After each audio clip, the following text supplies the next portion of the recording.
Okay.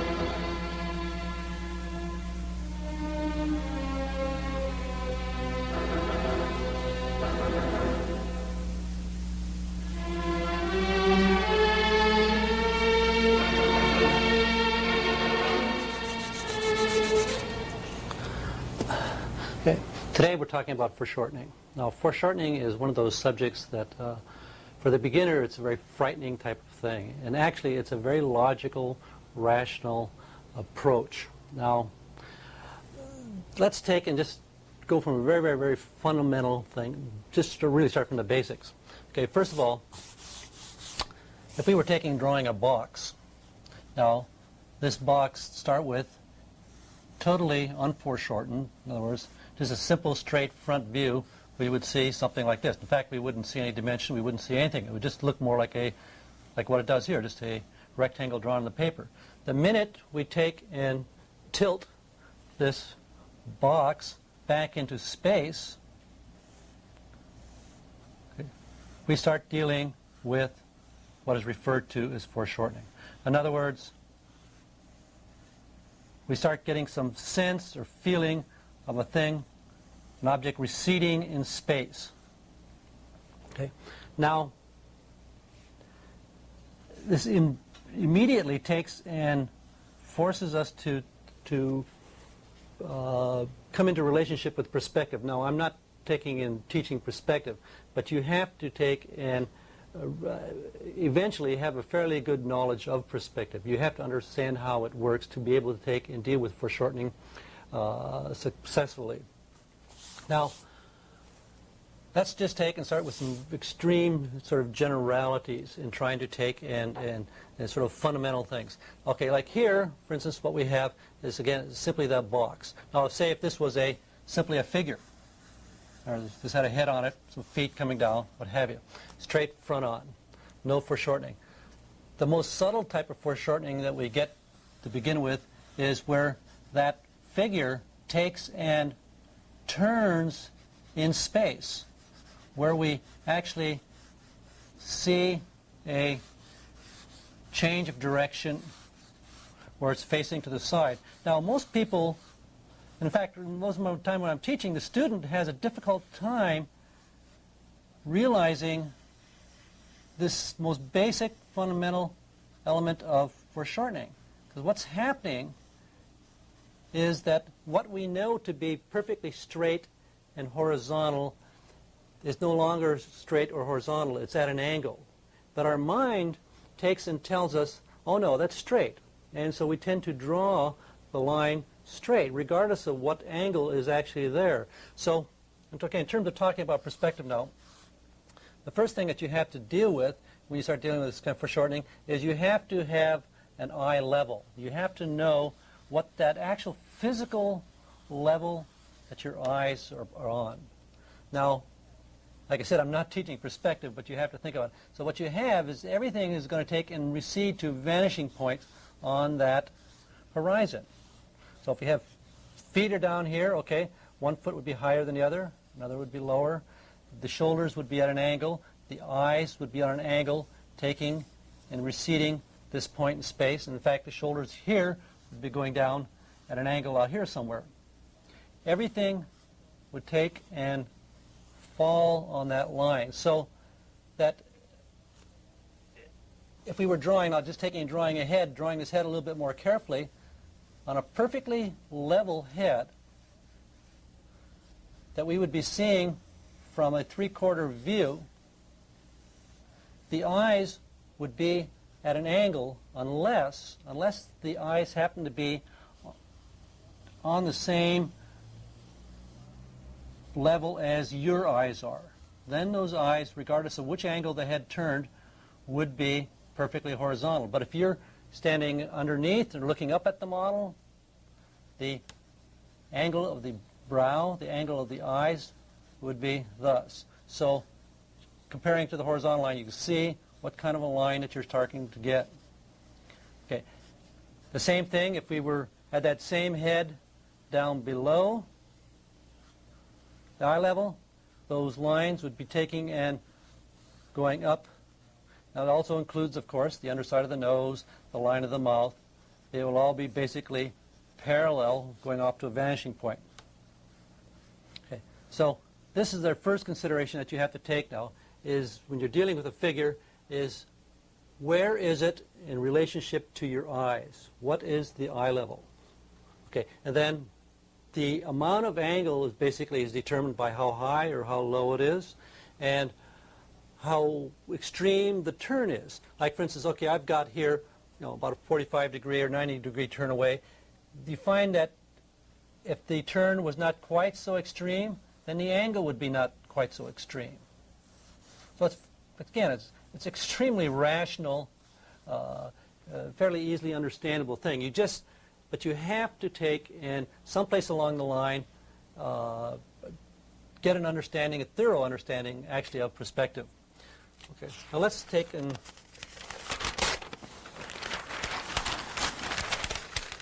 start dealing with some very, very basic elements that help to take and show this sense of depth, the sense of going back in.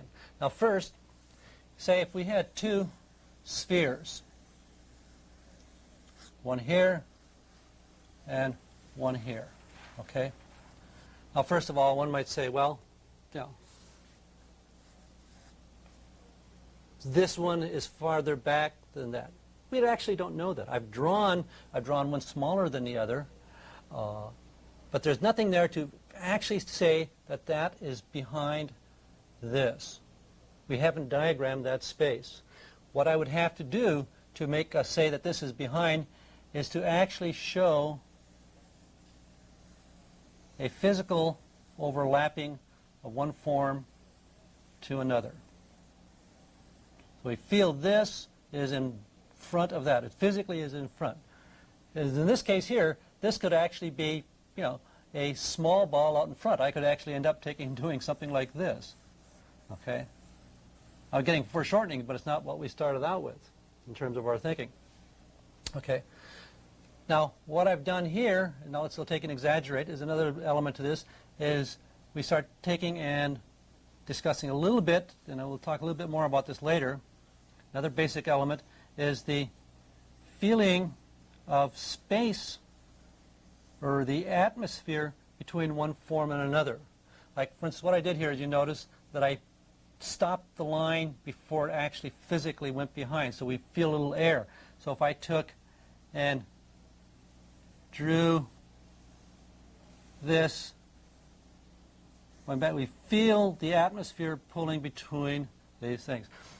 This is a kind of, something besides just the overlapping. This is referred to sort of an atmospheric perspective, but it also helps to give the illusion of foreshortening, of something taking and going back. Okay. Now, another thing that we try to do is we try to physically take and describe all of the space in between things. Now, here I'm saying this is in front, that's in back. I'm not saying how far. I'm just going to be, again, like here, we don't know what size these objects are. But if I take and come in now and do something like this, where I say, okay, we have a round object, and like what I was doing here, if I come in and I say, okay, now this is going back, and this is physically attached to that, we have a pretty good idea of how far back in space this is. So I'm actually taking now and diagramming the distance between these two objects. So there's no lost space or no lost interpretation. Now, one of the biggest things that you see the beginner taking and playing with, it's always sort of comical when he does it, or she does it, is I refer to it as sort of the pin the tail on the donkey. You've all seen this, where somebody takes and they say, I really want to make something come out of the picture. I really want to make something come forward. And they'll take and they'll do that thing with the hand sticking straight out. Well, what happens when you start doing something like this, now you got this hand coming out, and you got a shoulder going back here. There's a head somewhere back here. There's absolutely no sense of space. Like I said, I refer to it. It's that pin the tail on the donkey. You know, you've all played where you've got a donkey up here, and you've got a thing you come out here, and you got the tail down here, and you go around, and you can. There's no space in here. There's no space. Okay, so you have to take and make it explained. You have to explain everything that takes and goes on in these elements. Okay, now let me take and go through the idea of the sphere. The sphere is one of the simplest types of forms in terms of taking and showing space. Now,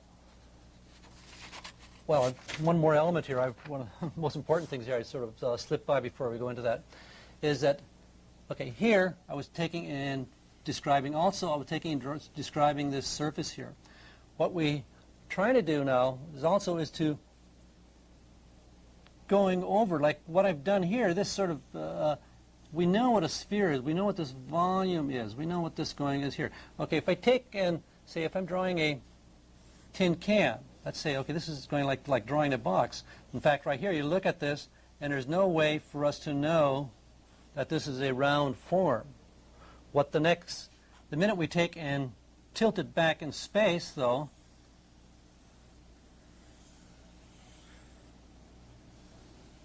okay, now the reason that we take and recognize this as a curved surface is because I have drawn actually on that curved surface. I'm taking and going over and diagramming that volume.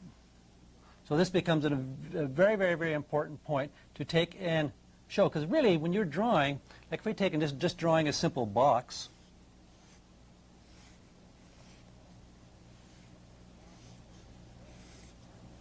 okay, what this box does, or what these lines do here, is essentially they take and define the change in a surface. I'm diagramming the change of a surface. I'm diagramming the change from this surface to that surface. This becomes the line of a boundary.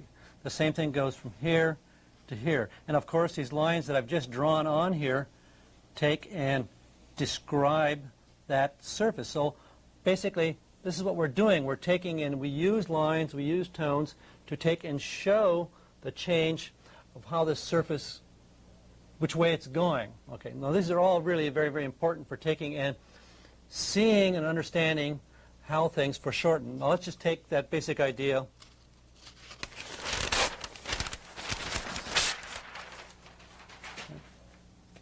Now this is a little drawing I'm going to be doing from Tintoretto, from a painting of his. Now, the reason for Tintoretto is that he was really explicit about taking and working with these cylindrical forms. Now, I'm just going to take and do this very quickly. Later on, I will take and do some drawing where I spend a little more time. Okay, the head, basically seeing the torso. And now, I'm not exaggerating the roundness of these forms. This is what they actually feel like. Come in here. Taking and through, you feel, and he draws like some buttocks in here. There's like so many round cylinders. There's a leg that's taking coming out this way, another one coming down here. This is actually a flying angel that's taking and doing this, an arm going up behind. But everything is taking and developed and built on these simple forms, simple cylindrical round spheres. In fact, there are really hardly any straight lines in this at all.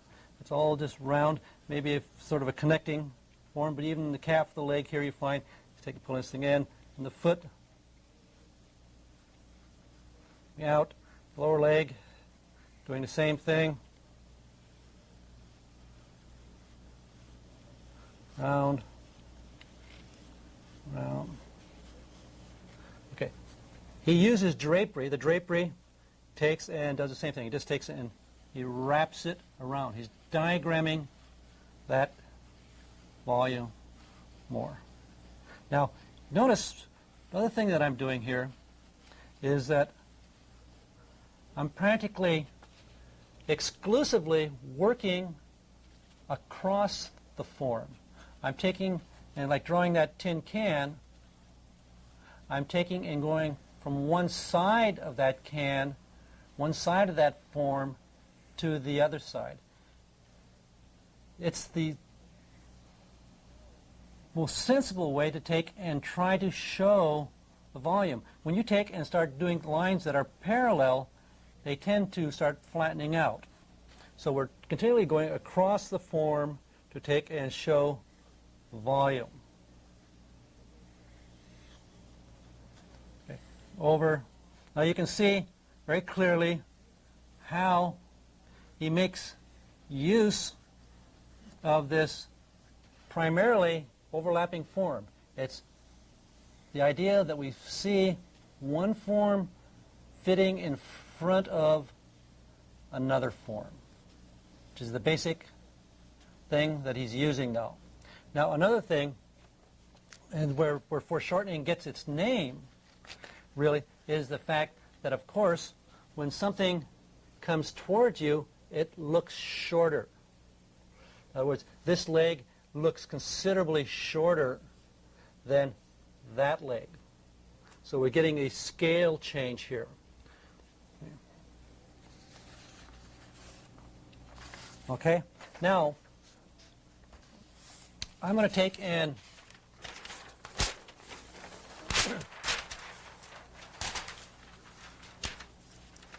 go through the basic procedure that you go through when you're taking and working from the model. Now, what we do, and the sort of the most important thing is just, and this really counts, is being careful. Being very, very, very careful and being sure to look at what it is that you're seeing. Now, this maybe sounds silly to take and think about, I mean, to learn to see what you see is really what it comes down to. Most of us draw more of what we know rather than what we actually see. And it's a real big difference there. There's a real distinction of it. Okay. Now, these are from some drawings of my own here. Okay. Now, this is a reclining figure. The feet are coming out towards us, and the body's going back, and he's got slightly like lying up in a bed on a pillow type thing. Now, the first thing that you have to do is, of course, we take and we work with what we refer to as a lay-in. We take and very carefully try to feel, first of all, the gesture, try to get a sense of where the thing is coming out. But at this point of the drawing, what you have to do is you have to very carefully take and find out, and because the eye can be fooled very, very quickly, you have to find out what is the physical distance on the paper that from the top of the head to, say, where that foot is. And this is where I keep harping on this idea of you people fooling themselves. Okay. And what you do is you measure. You take the head and you try to see how many times that length of that head will take and come down to, say, where the bottom of the foot is. Okay. And if you've never had it explained to you, let me do it very quickly how you measure. What you do, and it's something I learned originally, like in the Boy Scouts. Is you take and you hold your pencil out, and the important part of this is to take and make sure that your arm is completely locked straight, so that there's no variation. What you don't want to do is to have any kind of variation between that pencil and your eye. So you keep your arm locked out straight. The top of the pencil becomes the top of the unit that you're taking a measure, like, say, the top of the head. The top of my thumb becomes the bottom, say, of the chin.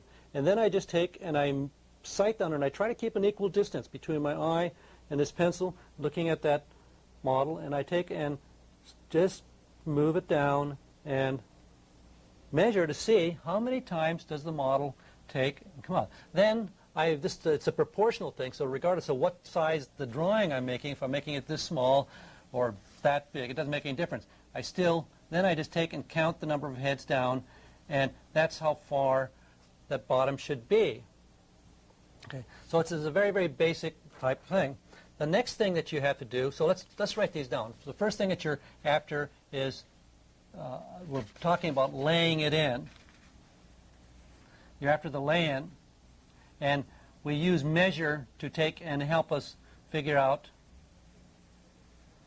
where, getting the sense of the proportion. We'd also do the same thing. We'd take that head and we would take and measure from the model, taking and turning it sideways to see how far we would take and we have out here. So we get a rough sort of configuration of where this is going to be. Okay, so we got the lay-in. This is all part of the lay-in. But the first thing we start to do is to measure. Okay. The next thing what we do is we start to check the verticals and the horizontals. Now we want to check to see, for instance, where, say, the buttocks would be, or a heel if the figure's standing up, where these elements would be. We're checking the vertical and vertical alignments going through the drawing, and we would also take and check the horizontals. Now, I started out talking about perspective. Even if you have no knowledge or experience with perspective, these basic elements should take and carry you through the drawing, even without the knowledge of perspective. So that we take and, measure, we check the vertical, and we check the horizontal. Now, it's not only to take and establish where something is at in relationship to something else, it's also to take and help you to see what angle things are on. So for instance, in this case, if I came up here and first thing I did is if I started out with drawing the head, if I just did nothing else than just to do this and check the vertical of that and came in and say we're starting to draw the eyes and just sort of held my pencil up horizontally, and you have to be careful that you make sure that it is horizontal to take and do the start with. If I just did that, I would see immediately that the eyes would be on an angle. Okay? Now I'm drawing a little darker than I would normally do. Okay, so this becomes the beginning. Okay. Then, once I've looked at the model, checked where I'm at in terms of my volume, my sizes, then I would start to basically draw very, very simple forms, basically analyzing. In other words, I approach the drawing as an analysis. I'm taking and discovering what it is, because you really don't see something until you draw it. In fact, anything that you ever really want to look at very carefully, the best way to do it is to draw it. Okay, so I'm thinking, very simple form, always taking and seeing things in the round. Even if you're primarily interested in the two-dimensional, you try to take and understand the three-dimensional. Okay, seeing how this form fits in. Okay, so already you can see that I'm taking and getting the illusion, and it is strictly an illusionary thing. We're getting the feeling that this is coming forward, that's going back, and we're going up. Okay, primarily it's from what we talked about now, it's the overlapping of the form. It's one form fitting into the other. It's even in my construction lines here going around. What I did here was I just diagrammed this very quickly as a box, which helps us to see it as three-dimensional. Okay, and also the fact that we get a foreshortened. We get a feeling of this being smaller than it in the drawing than it actually would be in reality. Because if we had this figure standing up here, perfectly high, the bottom of the pubic arch or the torso would be 4 heads essentially. So that, if we swung this down, that's where that would be. Okay. So now, as we start working out, we take and start adding the legs. What do we do is you take and instead of copying a line, instead of coming out here and picking a line and coming down and trying to follow this thing, what you do is you sort of make a jump. You take and you try to first establish where is the end of that knee. And just to look, where is it? Try to find where this point is. And you check one, you check the height, because this is where the most mistakes are made. Check the height to see where it's coming. And you check that just by holding your pencil up and making that horizontal line. We take that and we come across there to see, okay, does this take it in? Is it even with the pelvis? Is it up higher or is it lower? Once you establish that height, then we try to take and see it as a cylinder that's taking and going back in. And just establish where that is. Just take and say, okay, that's where that cylinder is. We've got our height, and if you needed to, you could take and measure. Just take, like we talked about before, taking your pencil up, holding it. We could take and measure what this distance is here.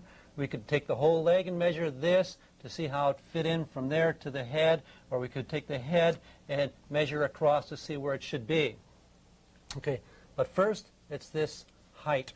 Okay, the same thing would go for the next knee. We take and establish where this knee is, and again, not only the height now, and in this case, because it's overlapping the total figure, I would take and try to see what the vertical alignment is. Where does this fall, say, in relationship to the pelvis here? So we start to think, okay, this cylinder here, where the end of the knee, or the cross section of the knee, because this leg is actually taking and foot is coming out at us. Okay, once I've got the end, then I come back in and I see where does it attach. So I start to see this attachment back here, and it would be just like drawing a tin can. Just find one end of it, find the other end, and attach them. Now there's a little more to that, because we do take and come in and start to develop the forms in between. But first, it's just this simple finding where these basic elements are. Okay. Now, his foot is coming out at us, and so I would take and, again, same thing. I think of where that heel is, how this goes back. Think of the ankle going in, attachment, and since the calf is such a strong form, I would even be thinking of around that, how we see this fitting in. It's coming out, and the foot. And here would be one of those cases where you, again, the thing that happens most often here is that the student has a tendency to get panicked when he starts looking at this drawing, and in reality that foot starts getting, and the closer you are to the model, the more extreme types of relationships that you get, that foot would really start getting big. Okay, and then it would come out here, and we would do the same thing. But it's this main thing here now is to take and emphasize the carefulness of establishing where these points are, checking your verticals, checking your horizontals, and measuring where they are. Now, another element in this is to try to see what sort of the shapes. Now, I keep saying you have to think in volumes in the 3-dimension. Okay, true, but we're drawing on a flat piece of paper. So that flat piece of paper is a reality, and it's a thing that you have to take into consideration. You have to learn to look at the model flat so that we can take and see the 2-dimensional shape, the length of this line, the length of that line, the length of that line. Okay, another element which I haven't mentioned yet is the extension of the line and the angles. We did talk about the angles. We talked about the angle of the eyes, the axis of the eye, but the angle of line, particular lines in themselves, like for instance the angle of this arm. So here what we would do is we check that vertical, and we would check that, and I would also take and draw that line through to see where it hit something else. Like I would extend this line here and carry it through to see where it hit over here, or taking in the angle of the total thing here and seeing how that would take and carry through. So what you're doing is you're doing an awful lot of survey work. You're cross-checking, now this all may sound like it's a horribly laborious type of endeavor, and it is. It's a lot of work. It really. In the beginning, you need to take and go through it, though. You have to take and be careful. Okay. Now, one of the things that I keep using all the time, there's three elements that we have to take and deal with. One, you have to have a plan of attack. Two, you have to have the knowledge. And the third, you have to have the spirit to go through. So if you don't have an approach, you really start fumbling. You're just taking and you're just guessing. You have to have a step-by-step procedural approach for doing this. Okay. Now, I'm going to take and do a little bit of drawing from. Oh, what happened to him here? Okay. This is Veronese.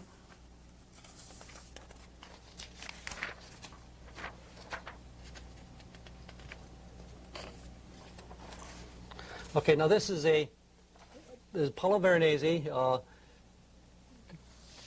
Most of his works were ceilings, just marvelous, marvelous, marvelous ceilings that he did, with hundreds and hundreds of figures.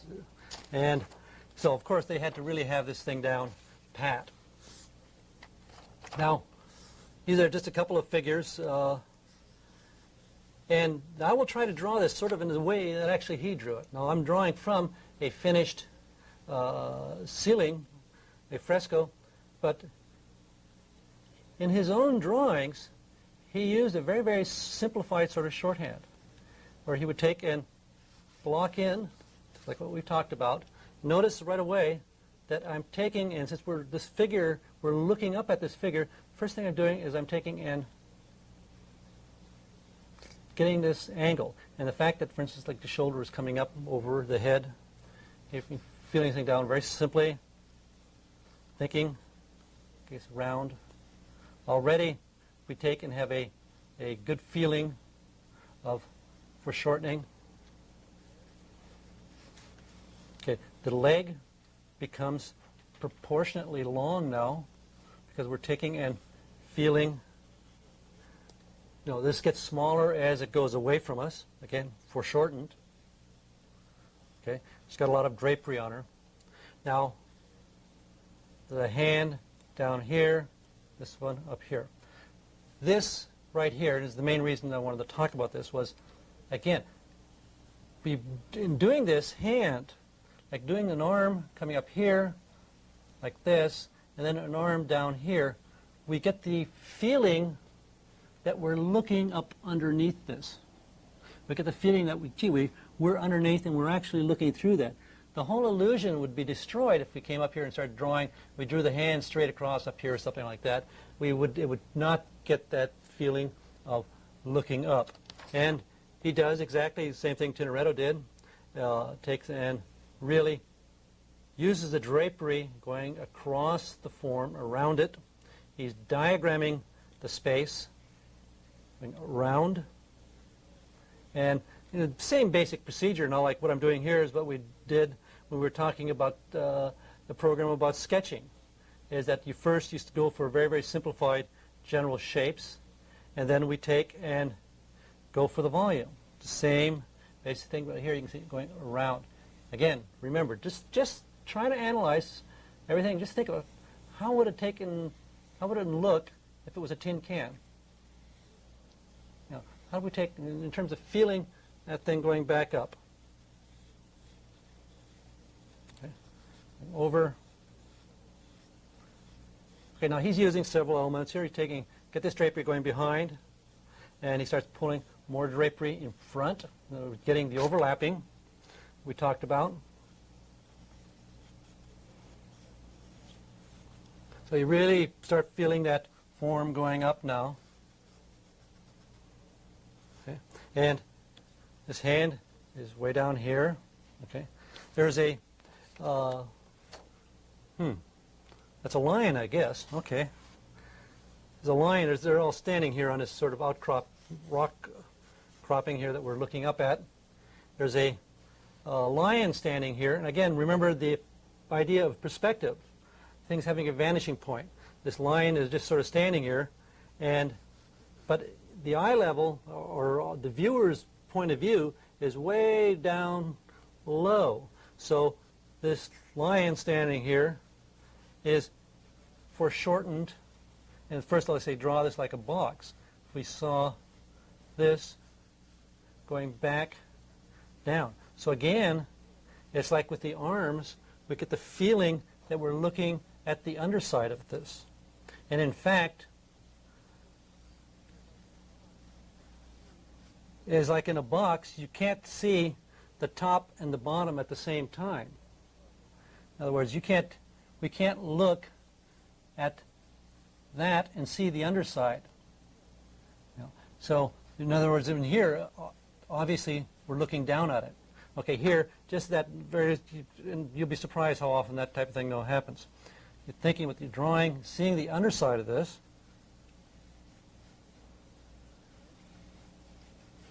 Okay, the head and the overlapping forms. Okay. It's at extreme foreshortening. You really feel that going back. Okay. Now, I'm going to take and discuss this drawing here a little bit and start pointing out some of the different things that I've used in this. Now, I'm just going to take and analyze this a little bit so you can see how some of these things are used, and really how simple it is. I'm not going to take and completely draw it over, but I just want to take and start breaking some of the things down. And if we can take them first, we start looking, we can look very closely here at say, the head to the shoulders. Okay, the basic element, okay, first of all, is the head is really just a cylinder. Okay, now what I've done with that cylinder, and you notice that the hair takes and goes over those surfaces. It's describing that surface and making sure that you see it as a round form. Okay, so we have these round things going over. We have this little knob up here, helps us to show, really what direction it's going. Okay, then you have a cylinder. The neck is basically just this cylinder coming out of that. And notice what I've done. Again, I've used the hair taking and going over that cylinder, show the volume of how that goes over. Okay? Now, the torso, the rib cage area, essentially just a sphere. This kind of a simple form. Okay? Now, what I've done here, though, is to help the perspective is what we talked about in showing the overlapping. I let the space, started the head coming down, but I stopped it before I take and come in here with the scapula taking and overlapping. And you feel the way the scapula takes and fits in. So we get the space, we feel the actual space coming between the scapula and the head. Okay. The back, the spine helps to show the surface direction. Now the pelvis, the buttocks area, again, is really just a simple cylinder going around. It's just a big round form. Obviously, I'm sure you can see this. Okay, now, well, again, what I've done is it's a transition of taking and making us connect. See how this connects? We feel that is connecting in. It's like when I drew earlier, I just drew those dumbbells. Well, this is the same thing. We feel this form coming in, and the overlapping. We see one line overlapping another, and another coming through. And again, I'm using that very simple device of the space coming between this form. You can see where the space is coming through in here and here. Okay. Now, I've helped this even more by emphasizing the fact that it's round. Or just with the rendering of the the tones, I take and, I push that volume even more. Okay, now this length of this leg, for instance, is quite long. We take and see this length here, and in comparison, the lower part of the leg is short, in other words, foreshortened. Taking, and it's a very short form in here. Now, in contrast, like I did something here that is maybe a little questionable. Maybe it could have been a little better. Like what I did here on this foot is, you notice that as I'm doing this, I took, and in here you can see very clearly how the bottom of the foot is attached to the ankle. There's no lost forms in here. So you can feel this coming out, you can feel the ankle, this part of the area coming around and turning and attaching. You can feel where the ball of the foot is taking and fitting into the rest of the foot. And the skin, the pressure here, taking and going over that, helps to show that it's round. In here, I sort of did that little bit of pin the tail on the donkey I talked about before. I've taken, and this foot has a tendency to separate from that leg. Hopefully conditioning enough that we see this and the whole thing, that it's not that bad. Okay, so what I'm saying, okay, with this coming in, we can feel the ball of the foot here. You can see that fitting into, we feel those coming around. We go over the ankle. All these take and show the volume. And here, I've got the volume of the calf of the leg coming around. And you can start to see, with using that little bit of white that I did, we feel another form sort of fitting in. And then I took and drew this coming out here. Okay. And like I said, it would have been maybe a little better if I hadn't drawn this line so dark. I did play it down a little bit, but it still seems to work okay. Okay, now another thing that's I haven't mentioned in here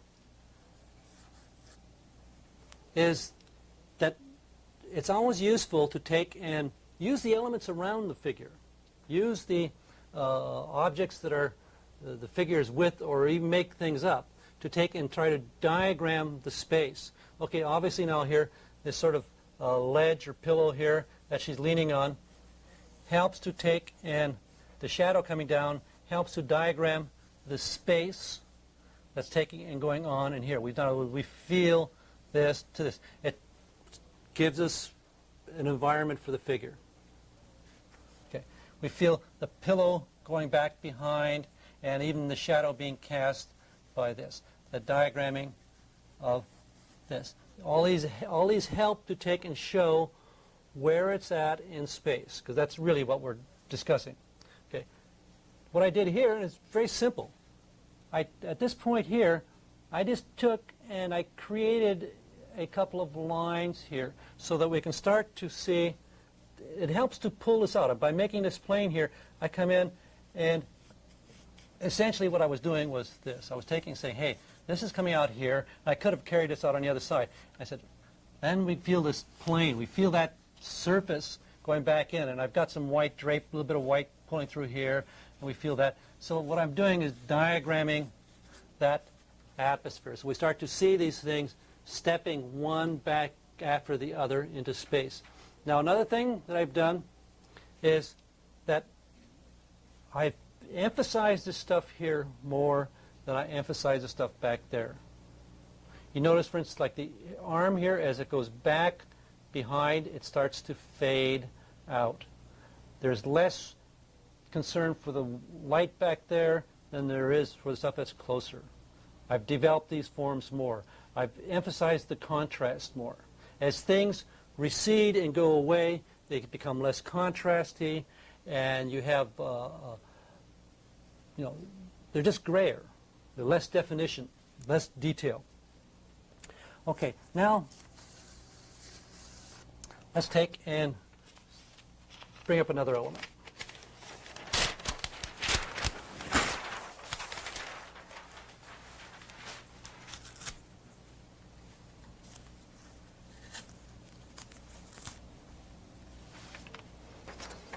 Okay, this idea of taking and connecting one form to the other, the diagramming of how we take and deal with this points in here like this. Okay. Again, drawing from one of my own drawings here.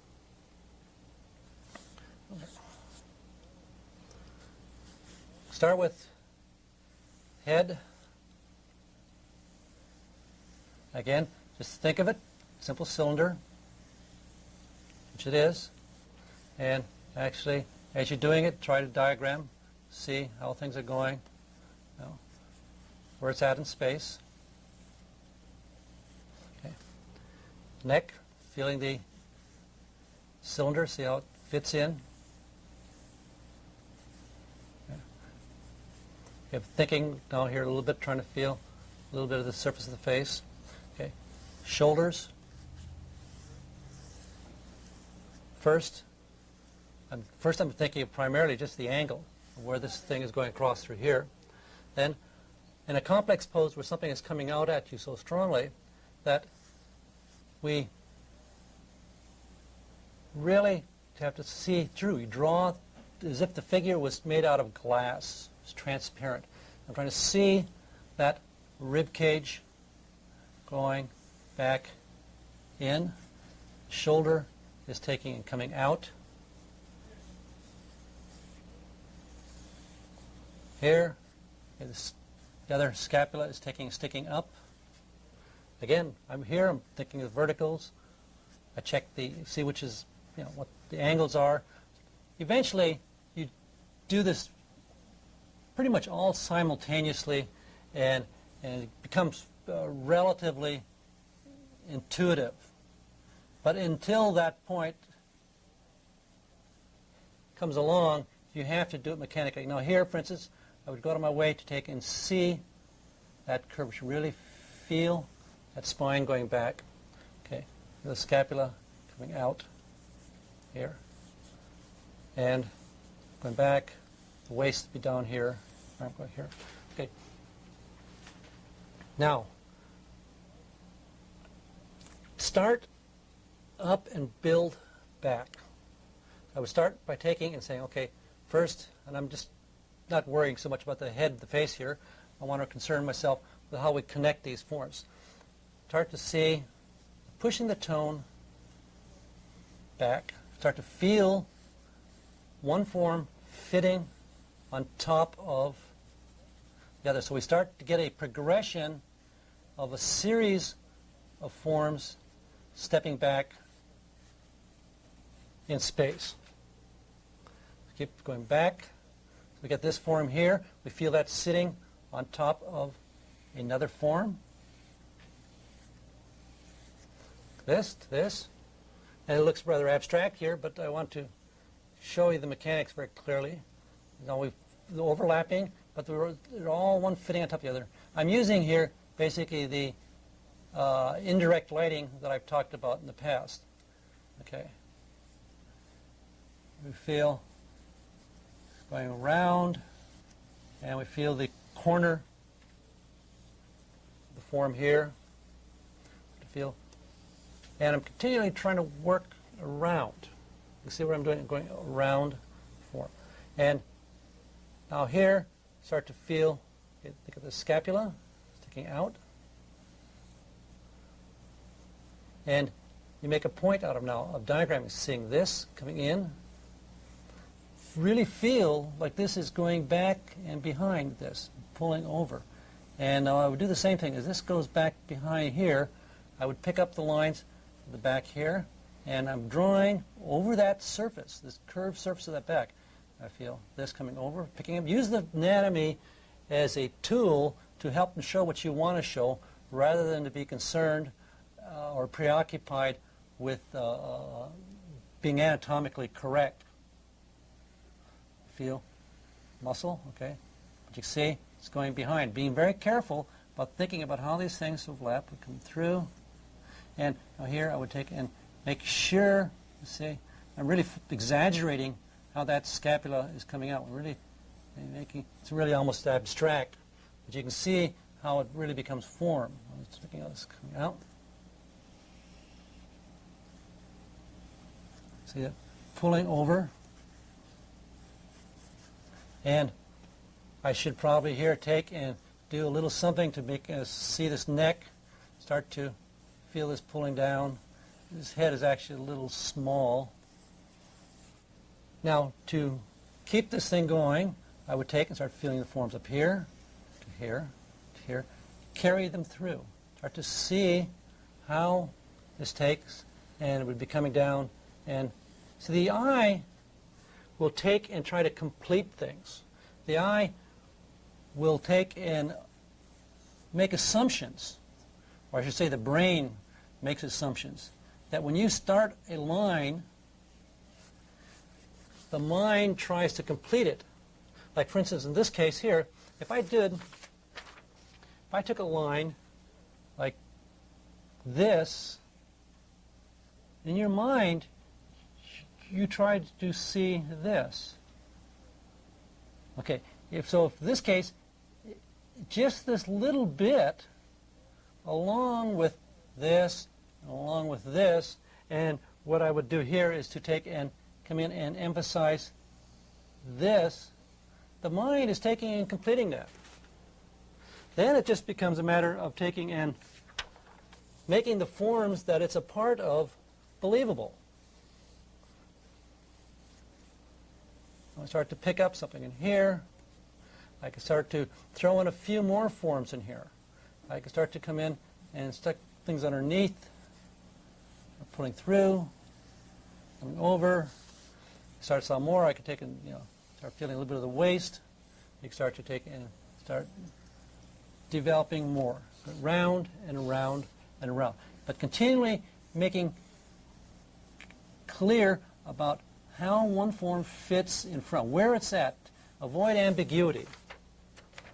Now, where this becomes the most useful is when you're on the outside edge of a form. Say you have a torso,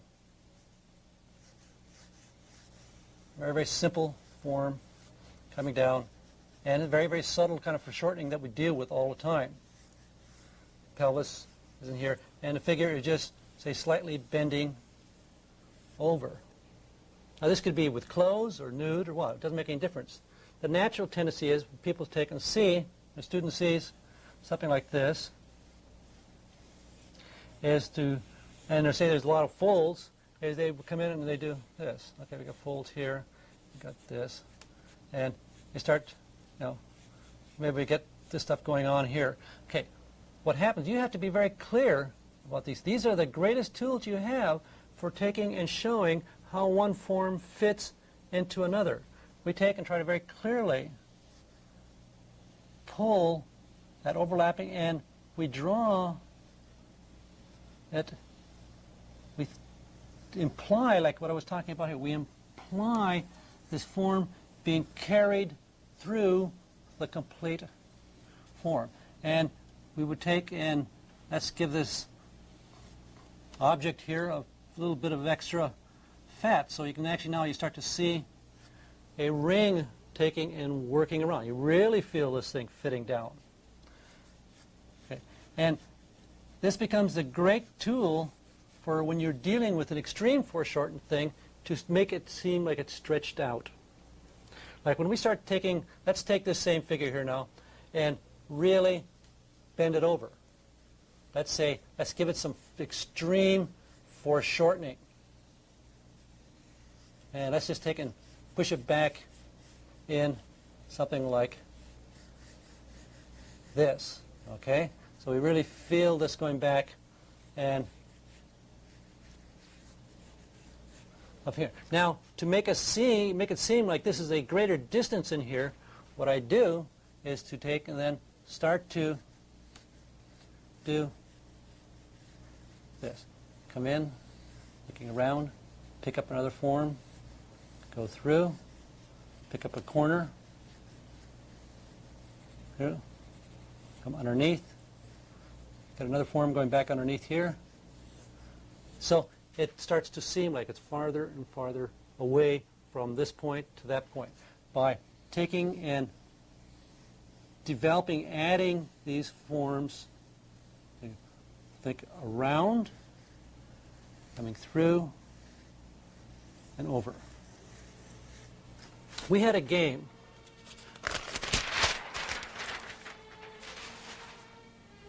as a student that we played, and this is something that you can take and test yourself and really work with. And what we would do, we would take turns drawing 3 dots on a piece of paper. Take from here, here, here. And I would draw dots on somebody else's paper, and they would draw dots on my paper. And then we would have to take and make these into a figure. The 2 points of the nipples and the navel. And draw a figure around this thing. And you can be amazing the kinds of configurations that people would take and draw and try to make these things work.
Figure drawing for animation.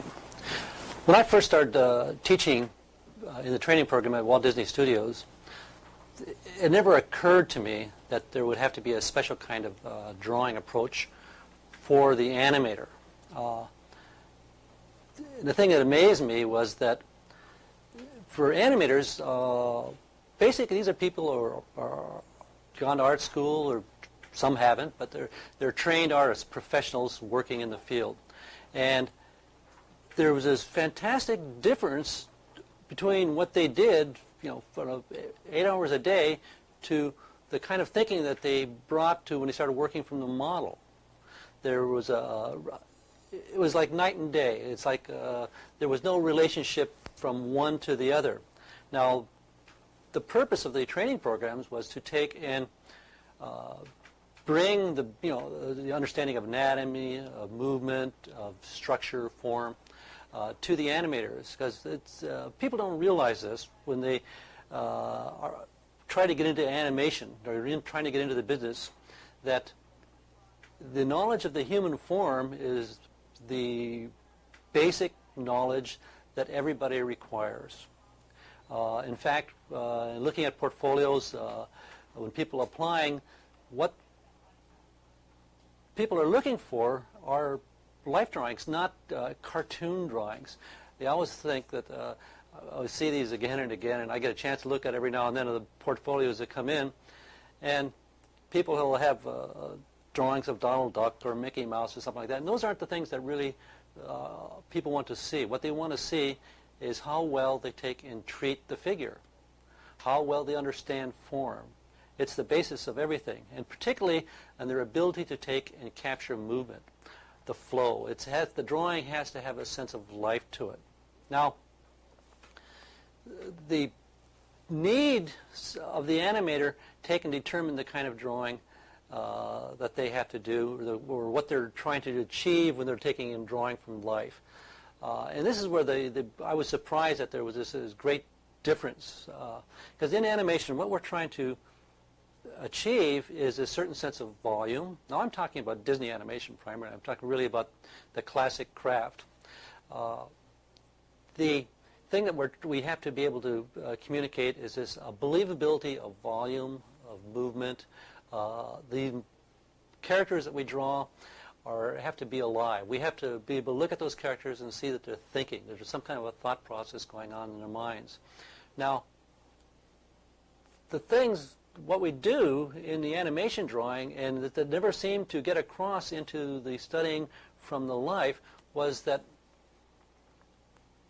let me give you an example of a kind of structure. Now, this is the kind of thing that if you're at all interested in animation, you've seen. It's like when you look at, there's a lot of paperback books out on it, or you find there's all kinds of books that even Disney has put out, that what we call a model sheet, where they take a character and it's built up. They take and, the figure is so many heads high. Now, I'm not drawing Disney characters here, but you can see essentially it's built up of simple spheres. They'll take and use ellipses. Now, it could be anything. Now, we can make this into, it could be a snowman, or it could be a dog. We could do all kinds of stuff. The kind of a way that the character, see if we had a character running, building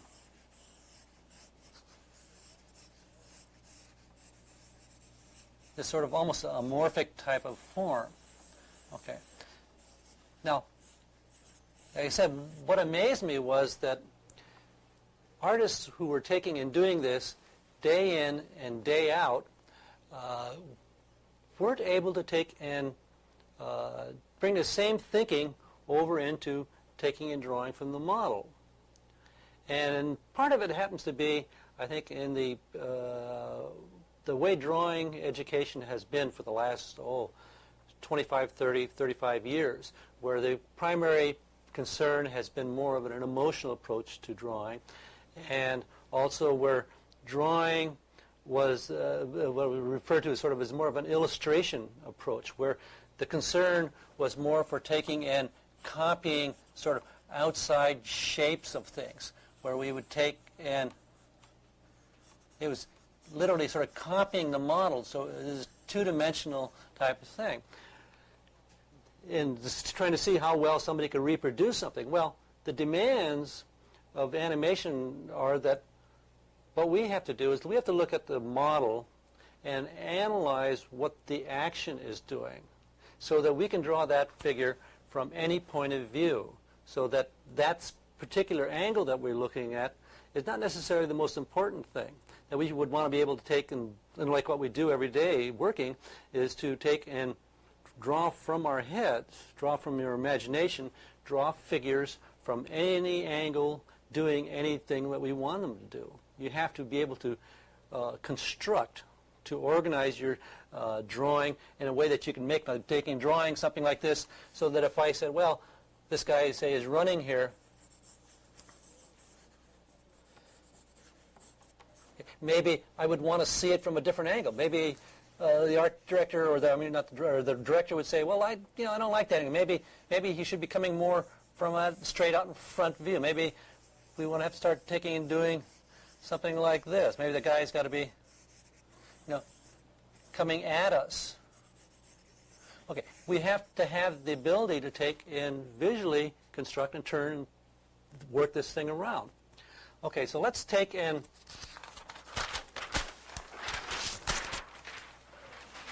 start going through the figure a little bit. And what I want to try to do is to give you a way of looking at the figure, and a way of approaching it that would be useful for taking and doing animation. Okay. Now, the first thing you do, now this is, we're talking about working from a live model, and it's a little difficult to take and do this in a way, because what it is, it's a very abstract thinking. You're not copying, and sometimes it's more difficult if you've already been trained, because you've got a method of working and a method of thinking that it's become habit. You have to take and have this mental flexibility to take and change the way you think, the way you look. Okay.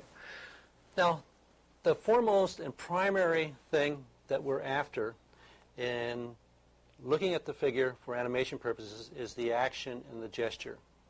Now, we use a term that we call line of action. Well, normally in any life drawing class, we would take and we know this just as getting the gesture. But the line of action could be,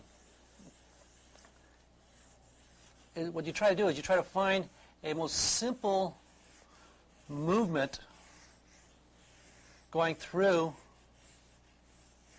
a figure. Most basic thing. Something that takes and ties the whole thing together. So this is the first thing that we look at. Now, there's no formulas per se. You'll find every animator takes and works differently. Some will take and work like this. Some take and will be very, very scribbly type thing. But it's still essentially, you can feel that movement, whatever it happens to be, through the whole thing. And there's a concentration on getting that action. Another thing that most people don't realize is that animation drawing is not done, you don't do one drawing and then do another. The process is a build-up process where we take and you take the first preliminary drawings, maybe just analyses of poses, quick little action things, like what I'm doing here, just scribbles trying to take and feel out. Then it will take and working on a light board, add another drawing, and then go over it again and again, and slowly start to take and develop these things, having posed it out in several stages. Now, this action is you try to find sort of extremes of action.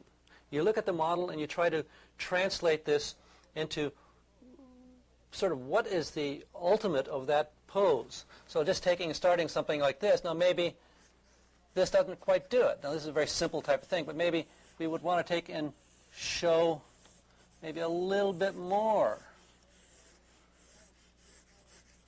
Maybe the leg would even be lifting high. We try to force it. Now I'm taking and dealing with right here, just a profile type thing. And in fact, like most Saturday morning stuff you see, primarily profiles, moving mouths. Well, in fact, what the directors ask me and what I do is we try to avoid a lot of times just simple profiles. We try to take and deal more with the qualities that take and actually show the three dimensions, show the volume, show movement coming toward us. So you have to start in your drawing then thinking in the round. We try to feel movement in space.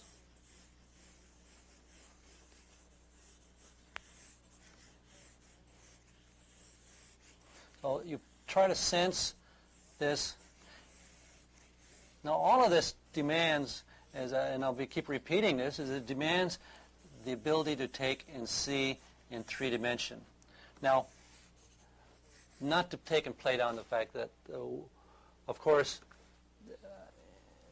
animation is sort of pantomime, where you take and you try to communicate with a gesture, a pose, a movement, more than with taking and using words. It's a visual form, so that the silhouette becomes very, very, very important. In fact, we try to open forms up. We try to take and, like what I'm doing here, is to try to give opening so you can feel what that movement is. Okay. Now, having said that, the gesture then is really, that is the most important thing, and the drawing should never lose that quality. It always has to maintain that ability to feel like it's alive. That's what you're looking at. That's what you're looking for. Now, as I started out showing that that first breakdown, the first sort of approach to animation that everybody is pretty much familiar with, is the idea of using this ball or this sphere.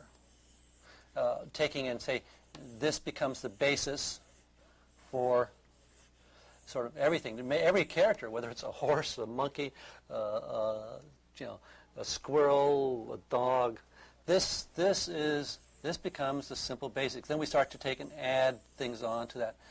Okay. Now, it becomes a series of spheres. Now, in fact, the first basic exercise of an animator is, and I'm sure, again, one of those things that everybody sees, but taking this ball and animating a bouncing ball and making that thing go through. That is really the first exercise of making this thing move, making you take and sense a squash, what have you. Also, in taking and working with such a formalized approach to the figure, since animation is not a sole effort, one doesn't do this by oneself. We take and we've got 100 or so people taking and working on these drawings, that everyone has to take and draw the character the same way. Everyone has to be able to take and pick up somebody else's drawing and work on it, correct it. So we have to have a formula, a systemized way of thinking and working all together. So it's a team effort. So in doing this was developed this, what we call our model sheets, where we take and actually formalize. We say, well, the figure is 3 heads high or 5 heads high. The human figure in animation is normally about 5 heads high. Okay, now let's start breaking this down. Now, the first thing we try to do is to see the basic overall structure of the figure. Now, the head, as we've been talking here, is usually just a simple sphere. Now, we're taking and dealing with the fairly realistic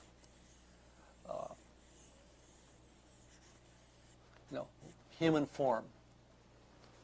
The neck is a cylinder,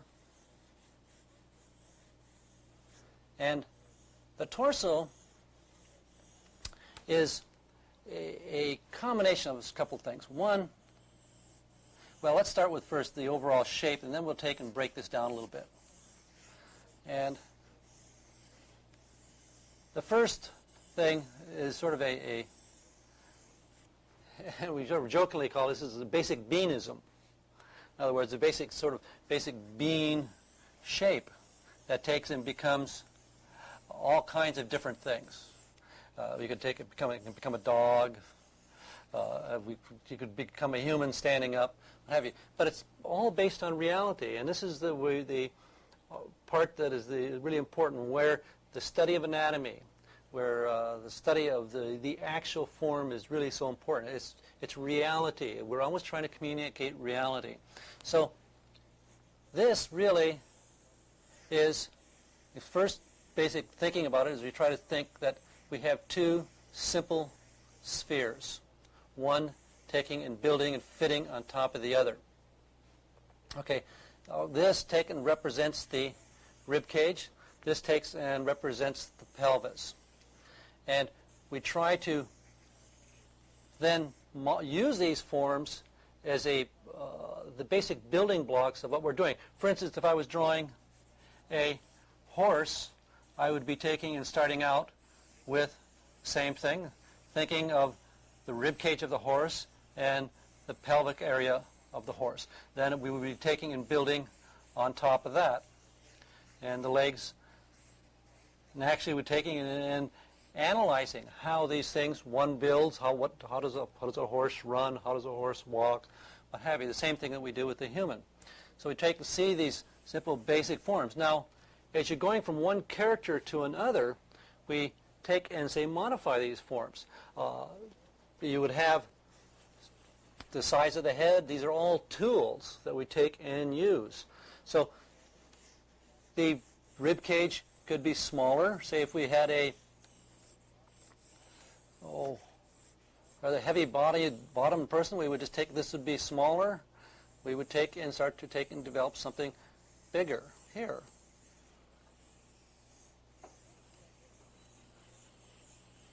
Now notice what I'm doing. I'm continually, as I'm doing this, I'm always being conscious of the fact that this is a round, three-dimensional form. This is the main point that we're after. Okay. Now what I'm doing is I'm taking and going through here and putting an emphasis on how the animation, the figurative animation drawing is done, and then we'll take and start doing some drawings that are more from the model type. Okay. Now, the approaching from the basic forms that we have here, the arms, the legs, the hands, the feet, are all done the same way. They're basically simple forms. We think of simple volumes, simple cylinders. It's like drawing mannequins in a way, except that the mannequin has to have a certain spontaneity and sense of life to it. But in analyzing it and breaking it down, we have to have these control forms. We have to have these fundamental forms that we can take and say, now, again, maybe this leg would have to be moved over, or maybe it would have to be moved up. And the ability to take and look at the drawing and say, well, in the next drawing, this person is going to be taking and moving over to take and move this sphere, to take and sense how this action is going to take and pull one to the next.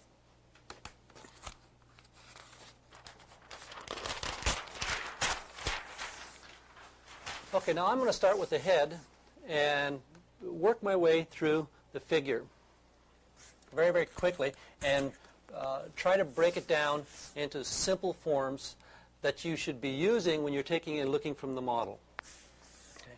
Now, starting with the head, first of all, the head is a simple oval. Okay. Now, the hard part, it's simple, but it has to be sort of, there's a certain precision to it, and there's a certain exactness in the drawing. Because you have to think about the head, and when we look at the model, we try to feel the skull. We try to sense the fact that there's volume and mass in there. Now, the most important element is the location of the eyes. The fact that in reality, they're in the center. Now, what we do is we take and very carefully try to concentrate on what the actual angle of those eyes are on. Where we take and what the tilt of the head is. So we're taking and blocking, and so when you're working from the model, then this becomes the same basic model. And in reality, this is, animation drawing is the closest thing that we have to what is thought of as classical drawing. And that if we took the preliminary drawings of, say, Raphael and even Michelangelo, you would find that this is essentially the basic lay-in that they used. Okay, so the first thing is we take, and this becomes then that oval. Now, think about the axis, the vertical axis, horizontal axis, and the fact if there's any tilt. Okay. The next element is to take and start to analyze the relationship of the head to the shoulders. Now, first, the neck takes and is essentially just a cylinder. And it takes and tilts forward. The head is out. So, but the important thing is to see this as a round form. Okay. Now, that neck fits into the rib cage. And the first concern then is to see that rib cage and that basic bean shape that I took and drew before, but to see how that fits in and to draw transparently. To see this is a basic volume. Okay. Now, here I've drawn this without shoulders. Usually what we do is that we take and combine. You try to see this, but then we take and that basic shape of the top so that we really almost start to see this more as a box type of form. Very simple, very clear and to the point. Now,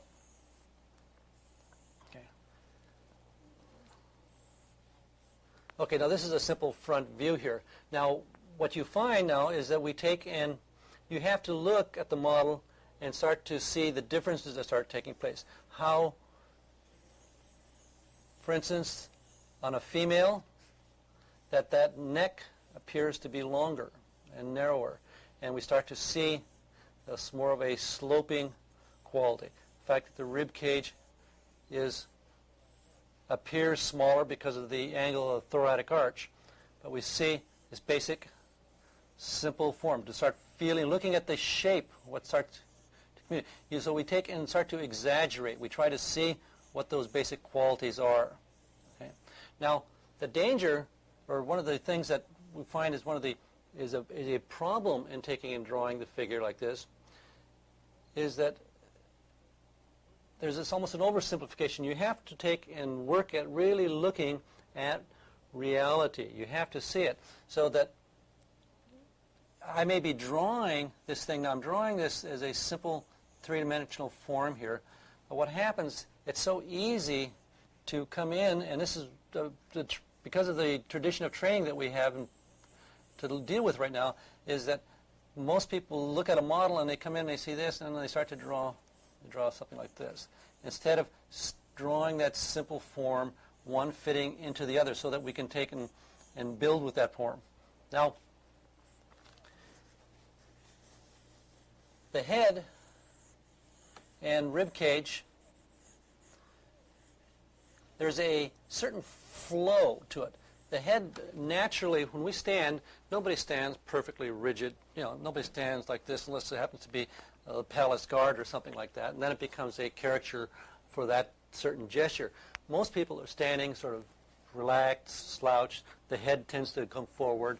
We feel this sort of leaning that takes place, and so there's a flow and there's a rhythm that takes place. The rib cage now takes and tilts forward. Okay, and the pelvis then would tend to tilt like this. Now,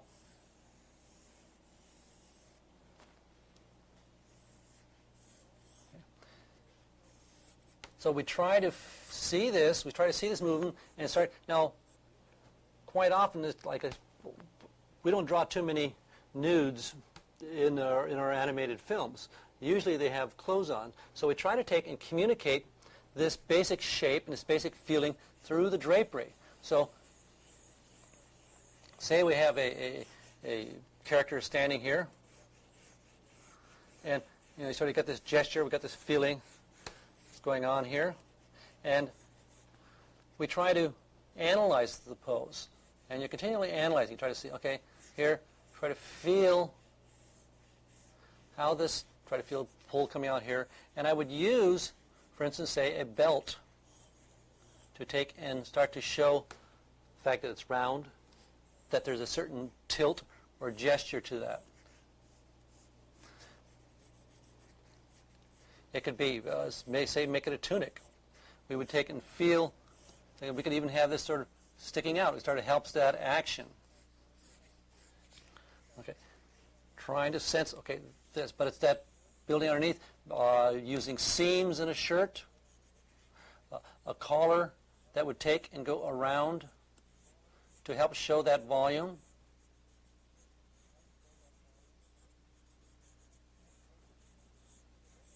Okay, these are all basic thing. It doesn't take very much to make something have volume, to take and look round. Okay. And the thing here, that the line itself is taking in, when I'm drawing, analyzing, when I'm doing this and going around the neck to show that it's a cylinder, well, we do exactly the same thing when we're doing a finished drawing. We don't necessarily draw the line all the way through because we can't see it, but we move our hand that way and we take and work on the corners of forms as they take and go around. Now,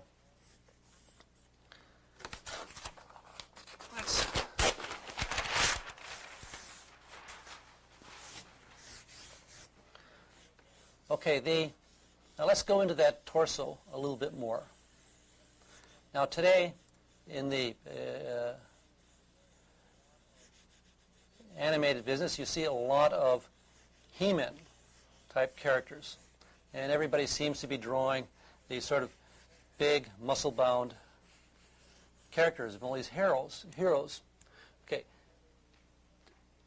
The same thing, you have to take and develop systems. It's basically building forms upon form.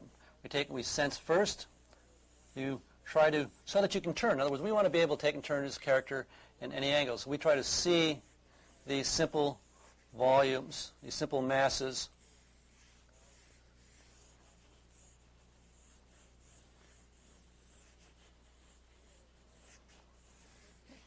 And from any angle. So we take and we start to build on top of these forms. And again, it's based on reality observation. Okay. First, think of the structure.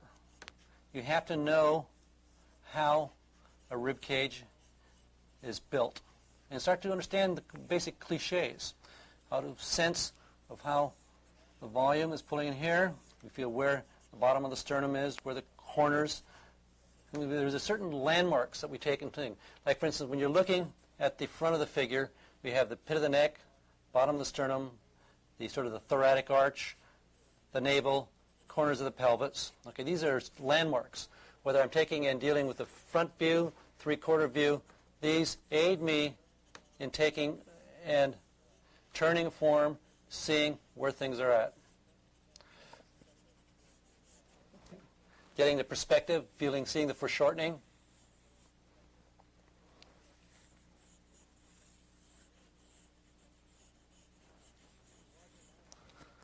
Okay. Now, the larger masses that we start to build on, then we see the pectoralis muscles. First, a simple mass that's built on top. A simple formula. Let's just make the arm simple coming down here so we can deal with those simple shapes. Volume. Okay. We take and the clavicles. Building.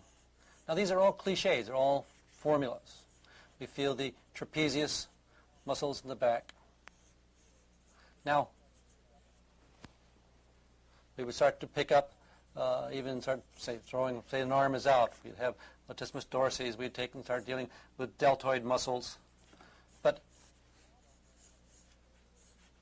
to help in these things, you have to take and try to understand what the mass of these forms are. Going back to looking at anatomy structures like Bridgman, who taught at the Art Students League at the turn of the century, really took and developed complete systems. And actually, if we go back and we look at, say, Roman sculpture, the formulas that were taken and developed at those times. Now, what I'm doing here, this is just a very, very flat view. Again, we have to be able to see these things as three-dimensional forms. We have to be able to look at this and say that this is a mass that takes and comes through. I want to feel those muscles as being big, solid blocks. We take a look at the stomach muscles as being volumes that take and stick out, build from these forms. Okay. That we would try to analyze sometimes the forms as boxes. And in fact, I've been taking and primarily drawing simple spheres. Well, a lot of the animators, through their training, what have you, have developed doing the same exact thing, but using boxes, which is perfect. There's no rules. It's just you find that different people have different ways of doing it. Now, the box has a certain advantage in that it has real corners, really definite side, the front, the side, top, bottom, so that when you're drawing a box,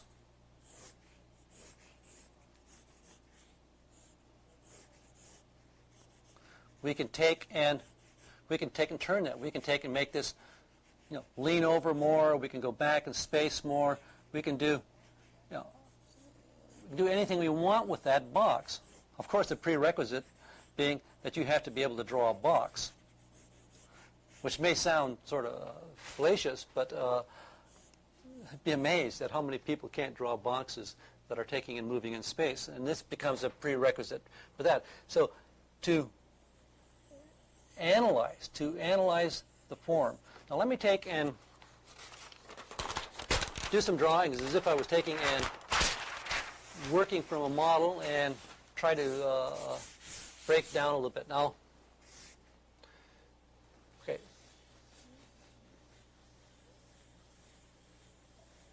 First, again repeating, I'm doing a lot of repetitions here, is to take and first you try to feel the gesture.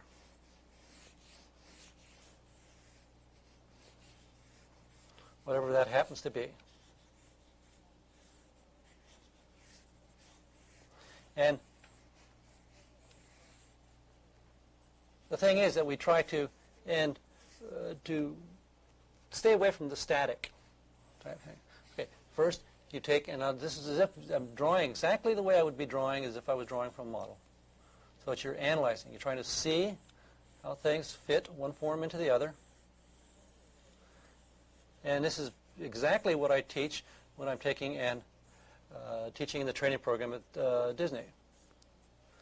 Simple masses, feeling, angle, checking the forms are going, seeing.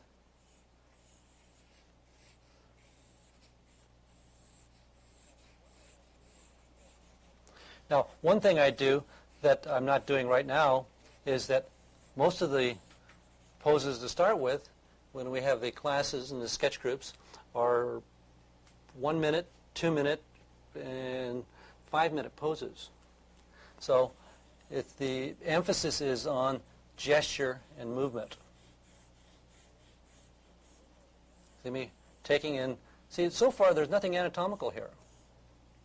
It's all built up on the idea of simple forms. No anatomy. But the anatomy, the knowledge of anatomy, allows you through years and years of analyzing to take and get a sense of how the form moves and fits and what have you.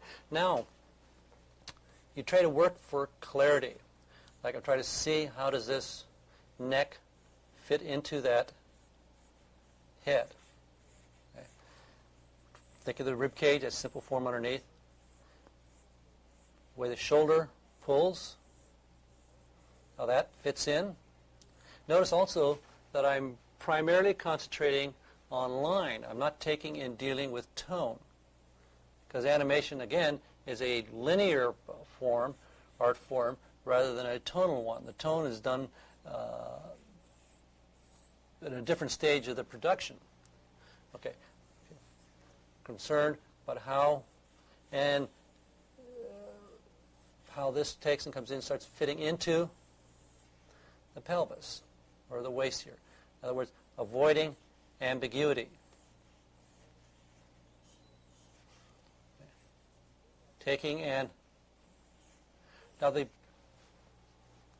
thing that is sort of misleading a little bit, not misleading, but well, maybe misleading, is that what I'm doing up here looks easy. I mean, it really, this, as I'm doing this drawing, I'm sure you can say, well, that looks really simple. What's so difficult about that? Well, you find that it's not that easy.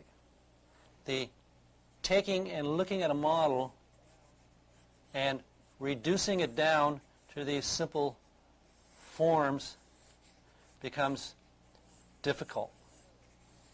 It's primarily because it's such an abstraction. It's not what you see.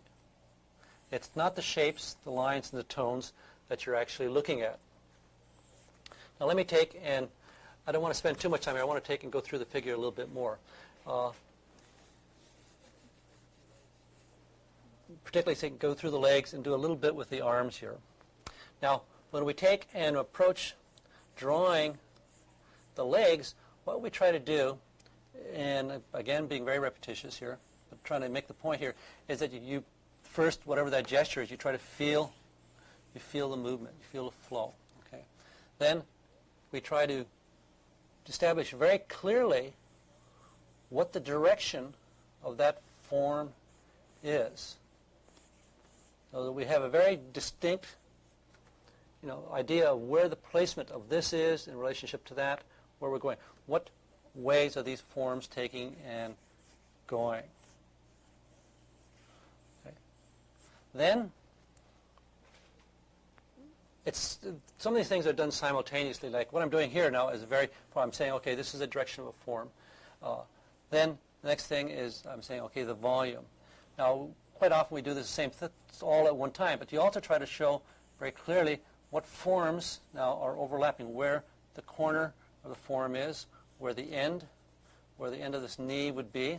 Now remember, I'm talking about drawing from the model for the purpose of studying, for animation purposes. Okay? So that you're continually trying to analyze and try to see what is the shape of a leg. So you start out in doing this, you start out with primarily sort of straight lines. After you've gone through and felt the movement, then we try to analyze and break it down. There's one whole school of drawing for animation that emphasizes the primary basic design element of straight against curve. Now, which becomes and this is basing on the fact that we're working on a two-dimensional surface. It's a flat piece of paper, and we are designing these shapes. They have to be interesting, they have to be artful, but they also have to take and communicate what a certain gesture is, so that you can see. Now, we would take this basic leg, something like this, and you have to be able to look at it and say, well, now maybe I'm drawing here, well, fairly muscular. It's probably a female leg because of sort of heavy in the thigh here. My wife would probably kick me a little bit there. But you have to take and look at analyze types, and this really becomes one of those basic elements. But saying, well, maybe this is a skinny leg. We have that same, we came down and we start to, look, you have to have that control to be able to take and modify these shapes and to look at the character that you're working with. Now, what I'm doing here, and which becomes a very critical point, is how one form takes and overlaps the other. So that when you're drawing from the model, you have to look at connections. And besides the simplification, you have to look at what is coming in front and what is the basic drawing element that shows that one thing is going back, one thing is coming forward. This idea of where the corners or forms are. Now, as we come into the foot, the same thing applies. We try to take and show how that connecting is done. Now, the foot is a particularly sort of vexing problem. First of all, it's sort of a complex thing, and when it comes to doing animation, you try to use as few lines as you possibly can.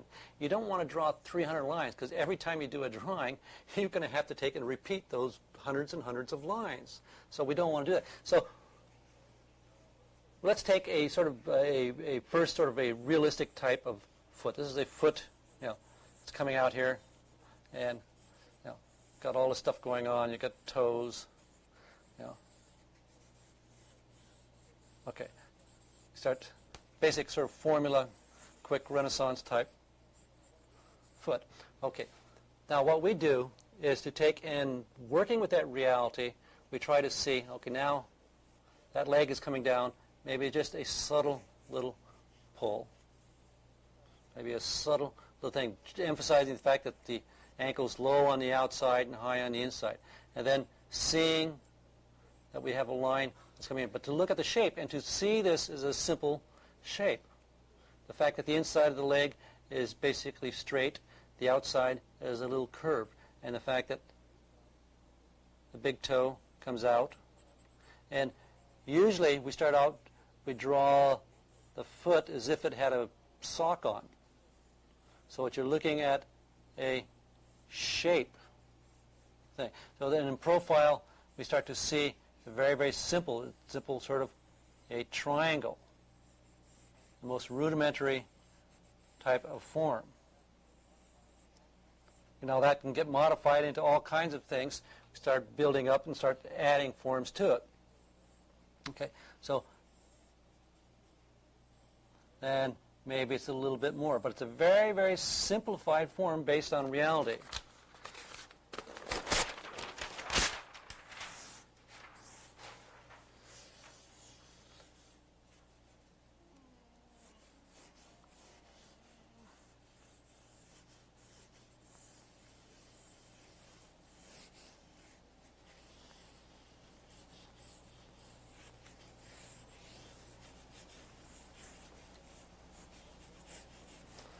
Simple gesture, quick action.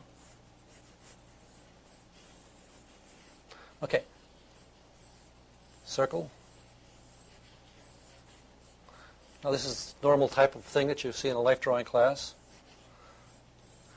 Usually female. Most instructors are male. Okay. Okay. Again, notice that I'm taking and dealing simple round forms. Get my gesture going. Cylinders. Okay. Now, again, I'll come down to these formulas, like dealing with the feet and the legs. Like my first concern now here is to, if you can see it, I'm drawing is basic, just cylinders, very non-anatomical. Okay. Concentrate on the connection. A simple line. Follow one thing. Now here, being aware of the fact that the calf of the leg, now when you look at the anatomy of the leg, you find that you've got these muscles that are coming down, that are fitting in, coming down, and tying into the heel. Okay. Now, we don't draw it this way usually. We try to take and draw a much more simple form, unless it happens to be within the character. But when you're looking at the model, we try to see, okay, what is that basic shape? What is the basic volume taking and doing to feel that mass? And again, reducing these things down to, in a sense, really basic cylinders. One cylinder, a sphere fitting into a cylinder. Try to see, and coming down, to see the volumes, the foot, seeing the plane of the underside of the foot. Okay. Notice what I've done here, basically just simply drawing the buttocks here. Again, this is just a sphere.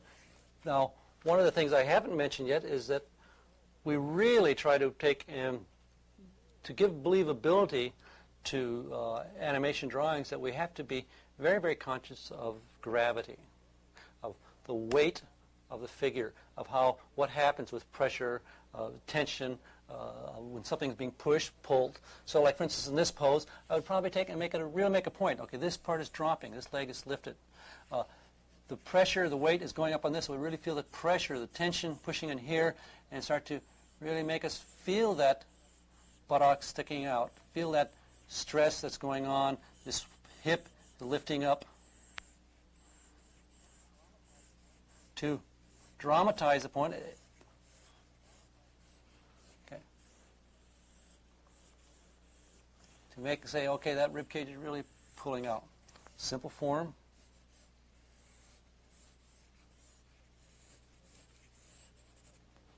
Okay.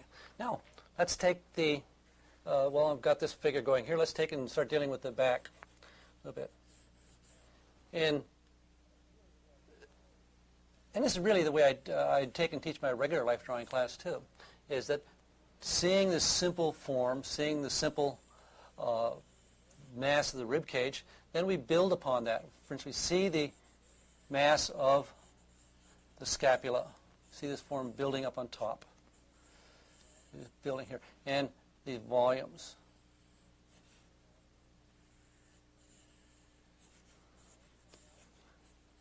Arms coming out. Same as we take and approach the legs. They are simple cylinders, and we become concerned primarily about where the connections are. Okay. In this case, since I'm drawing a female, the muscles of the upper arm are not played up. They're very, very simple. Now, the elbow is a sometimes tricky area to deal with. What you have, if you notice my arm here, that you've got three bones, three points. You have the end of a condyle here, and then the lower part of the arm here. These create a triangle in here. So what we do is we use that triangle as a means to take and help us show direction by taking and feeling the corner. And you can characterize that. In other words, we can feel this stuff, something like this. So we can feel that real direction taking and coming out. So just blocking this very simply, try to see where those simple points are. And then the lower arm, again, just a cylinder going in.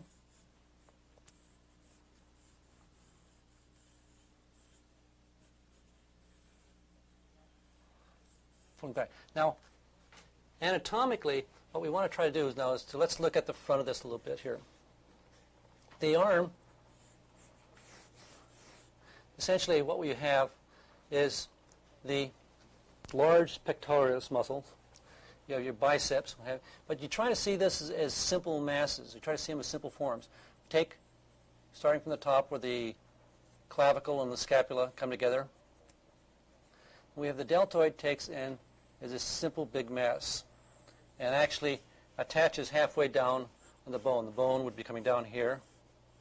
And again, you look for formulas. Now, for instance, like on the inside of the arm, I'm not too bony here, but you can start to see, unfortunately, you can see there's a slight protrusion in here. This condyle comes in. You try to see first this simple shape coming through here. You see the deltoid, and to see it as mass taking and coming over a surface. Okay. Now, here, let's just take in characterize. Let's look at this as a form coming across, and this taking and coming down this way. So you can feel like there's a top and a side to this. Now, from here, the bicep area, and we also have the pectorals coming in from the side here. Okay, tucking underneath, the bicep going underneath here. But in analyzing it, as seeing it as mass, we try to see that this is a simple shape that is doing this. To see this volume that's being created. This is short on top, long on the side, long on the top, short on the side. Okay. Now, so what we got is this. Try to feel those volumes. Bicep, feel a little bit of the tricep and back. And then the muscles of the arm take and fit into this. It's the next connection so that we have the top is flat, and then this is turn the other way. So that we try to feel, as you're looking at this now, in sort of a crude drawing here. Let's put this guy over where he belongs. But you can see from this, and now we feel that fitting in here. So we can start to see this. Okay. Now, Okay, this is a fairly academic, muscular type of arm. Though this information, though, can into the most simplest type of thing. Say you're drawing a small, wispy type of arm. You would be doing the same thing. You would take and you're first thinking of the gesture. You would come down, and it would just be a question of coming in and feeling that overlapping, that little bit of form coming through.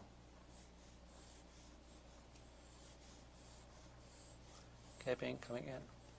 Okay, now the next thing that comes up, of course, is the hand.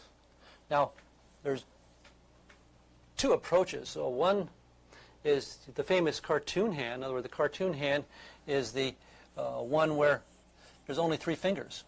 You know, all of the Donald Ducks. You know, it's this type of just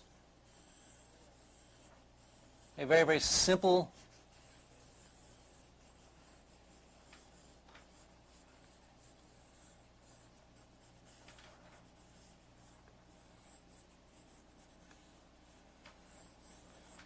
little thing. Okay, the same thing now applies when you're taking and drawing from the model. What we try to do is to first analyze. You look at that arm and hand is all together. First we take and we try to see the connection, like what I'm doing here. I was just taking and I just drew this sort of a cylinder out here and there's a little wispy arm. Well, what we do is we try to see the wrist area as a box, a square. Now, what I'm doing today is giving you sort of a logic or a view of taking and approaching the model. Now, in 1 hour's time, it becomes sort of impossible to take and do what I normally spend 15, 16 weeks doing, and going through the whole figure and breaking it down. But the idea is that if you have a rationale, a logic that you can take and approach the figure with, that you can get away from just a simple copying process that we take and most people deal with the model. Now, like what I'm doing here is I'm just sort of automatically taking and breaking the figure. Notice what I've done. Okay, I've started out the wrist here. I'm using the box idea. Wrist. I'm taking the figure, the hand here, and I'm drawing the fingers as sections of boxes. I guess you'd give it the whole full. So we take and we try to see these masses.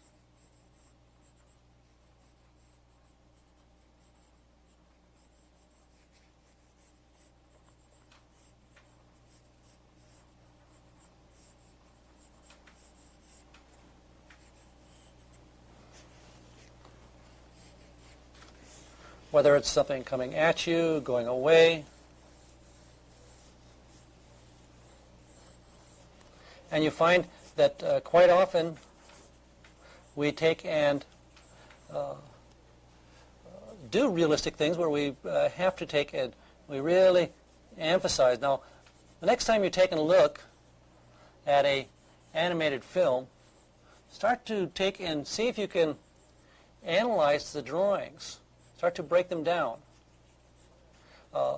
If you've got videotapes of films that you've bought, try to take and stop them and to take and draw from them and see if you can break the characters down to see how they were taken and drawn. Now, one of the prerequisites, and I've already mentioned this, like what I've been doing today, is that I haven't used the model. I've been drawing out of my head, making poses up, taking and just sort of playing with the drawing. The best way to learn and to find out what you don't know is to start drawing out of your head. And so you'll find that this, just exactly what I've done, is what you should be trying to do. Start building up forms, start to take and create, and when you find you don't know something, then you dig out the books, you dig out the models, or I shouldn't say dig out the models, get a model, and analyze it from the point of view of making an animation drawing. Don't copy the model, analyze it.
Direct drawing. The first question is, what is direct drawing? Everybody seems to have a conception of what drawing is, and sort of everything is all lumped into one big thing. But most often, when you think of drawing, you are talking basically about direct drawing. But just to make it real clear what we're talking about, there are these differences. I want you to take and show you, first of all, what it isn't. Let me put this down. Okay, if we take a look at this drawing over here. Now, this is a series of drawings for a specific procedure. What we have here is an example of a procedural approach to drawing. In other words, where you take and you build up, you take and you do preliminary drawings underneath, you take and you do one step on top of another, and which is basically a more of the classical attitude towards drawing. Not to say that the Michelangelos and the Raphaels and what have you didn't do direct drawing. It's just that the overall process of taking and building this sort of finished thing was a procedural approach to drawing. So let's take and talk more directly now about direct drawing. Now, the best way to take and approach it is to take and break it down into a lot of its different components. There's a lot of different elements. To start with, I'm going to take and do some drawing of a flower. I thought this was something that everybody could take and relate to real easy and have at home, and you could take and work with. Now, the first thing that we take and deal with, like I say, these are a series of, let's call them exercises. I mean, there's nothing new about any of this stuff. Art schools take and do all this stuff all the time. They tend to be, quite often become the end in itself. In fact, although they are just basic exercise. The first sort of thing that you have to take and develop a skill at is looking at contour, being able to look at something and see it as flat shape. Now, this takes a lot of skill. This takes a lot of observation. Everybody thinks they can do it when they start out, and they start realizing that they can't draw that difference between a positive and negative shape. Now, I'm just going to take and start drawing the top of this thing up here a little bit. The trick now, like I say, I'm only concerned with the shape, the contour. So I'm starting out, in fact, one of the terms that we always use in art school type thing is, referred to as contour drawing. Sort of one of those cliches. Okay, but it's basically is what I'm doing now, is taking and starting out, just drawing a shape. Now, in doing this, one has to be very careful, and the hard part of this is being able to concentrate and to see very carefully the subtle little changes and still being able to perceive the whole. In other words, by the whole I mean the total effect that that flower has. Now I'm taking and going around the complete outside contour of that, of the top part of the flower. In other words, the blossom here. Now, as an exercise, what you have to develop is, first of all, the ability to realize what it is you're trying to do. What I'm trying to do here is focus on that contour and be completely absorbed with one line to the next. In other words, to take and look at, really be conscious of this shape, the distance of that line to that point, from here, as I'm working around. Now, as you're doing this, you'll find out that quite often, as you're working around an object, none of us are, perfect. In other words, the equivalent of perfect pitch type thing, in that we can take and exactly get everything. You find slight little variations. Things don't necessarily meet if you're working around the outside edge of something. And so you have to be willing to take and experience certain idiosyncrasies in the drawing. Like I find now, as I've done this, this is a really way too large in comparison to what it actually is in reality here. But this is the first sort of basic exercise that one has to develop, is looking at a two-dimensional shape. Okay. Now, doing this, we take and now here I did the overall total outside shape of this thing. Now, we have to be selective in taking and looking at this two-dimensional shape. I could take now and look, not just doing the whole flower, but let's just say taking within that context, taking and drawing just say a petal of that flower. So I come in and again, it's taking and looking at thing. Now I'm just taking and now I'm cutting out where that one of the other petals is overlapping. This is coming down and coming through here, and I feel a little bit of a leaf skip here. So this then becomes just this one segment of a petal of this flower that's being overlapped. Yeah, that's still, you're looking at this thing as a shape. Quite often a good exercise for taking and developing this kind of awareness is taking and cutting things out with a pair of scissors. Taking and cutting out shapes and actually just literally pasting them down to build up form. But it develops the ability to take and see something two-dimensionally. Okay.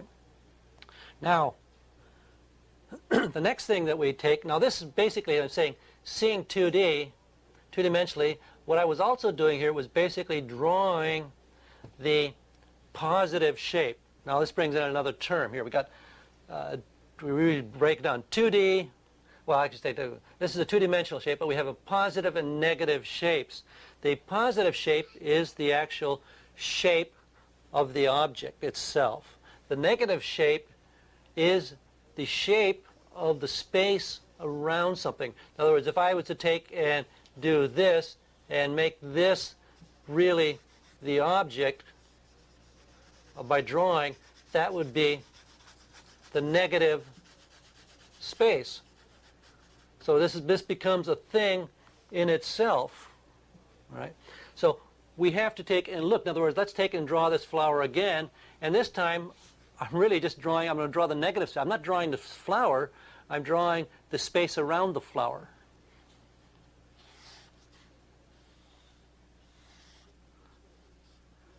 Now, just to make sure that we realize, now what I'm saying, we're talking about direct drawing. Now I'm talking about skills that you have to develop. Also notice that as I'm doing this, I'm not doing any laying in. I'm not doing any blocking in, as I was talking about the example earlier. Okay, now here, this is what I'm working. I'm just going to leave a hole here. So I'm going to take and I'm drawing, and now you can say, what's the difference, between what I just did and let's maybe draw a little section here that's a little more complicated so that you can see a little more clear. I'm going to take and draw inside the opening here of all these leaves going on here. So I'm going to take and, okay, now realize that I'm not drawing the leaf. The end result becomes the same. I'm drawing the space between the leaves.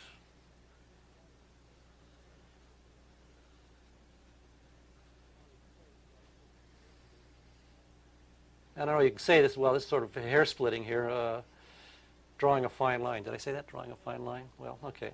But the end result is the same, but in the perception of taking and doing it, your consciousness, your awareness of what it is that you're doing, it is a very different thing. I am literally drawing the whole. Yeah. And through, take the next, I'm drawing the next opening here now. And again, I could be doing this on a piece of paper with a pair of scissors and literally cutting holes in the paper, creating these negative spaces.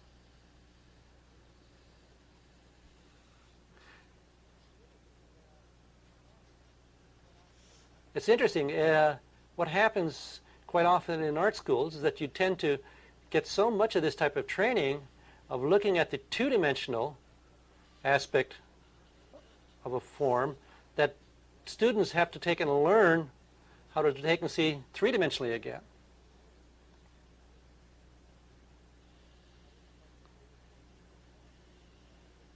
Now you can start to see this thing taking form as I'm just drawing space.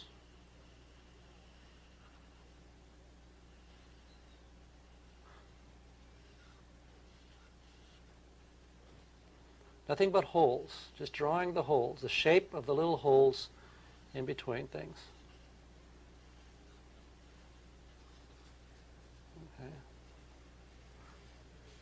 Okay, so I think I've made my point here. I think you can start to see where this would take work. We could take and color these in, or we could take and color this back in.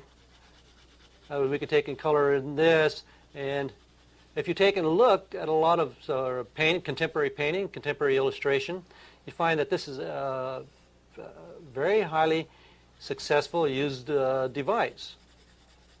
This ability to take and see simple patterns. Now, the next thing that becomes conscious that we have to start taking and developing, we have to take and develop the ability to be over on an object. Now, I don't know, this is hard.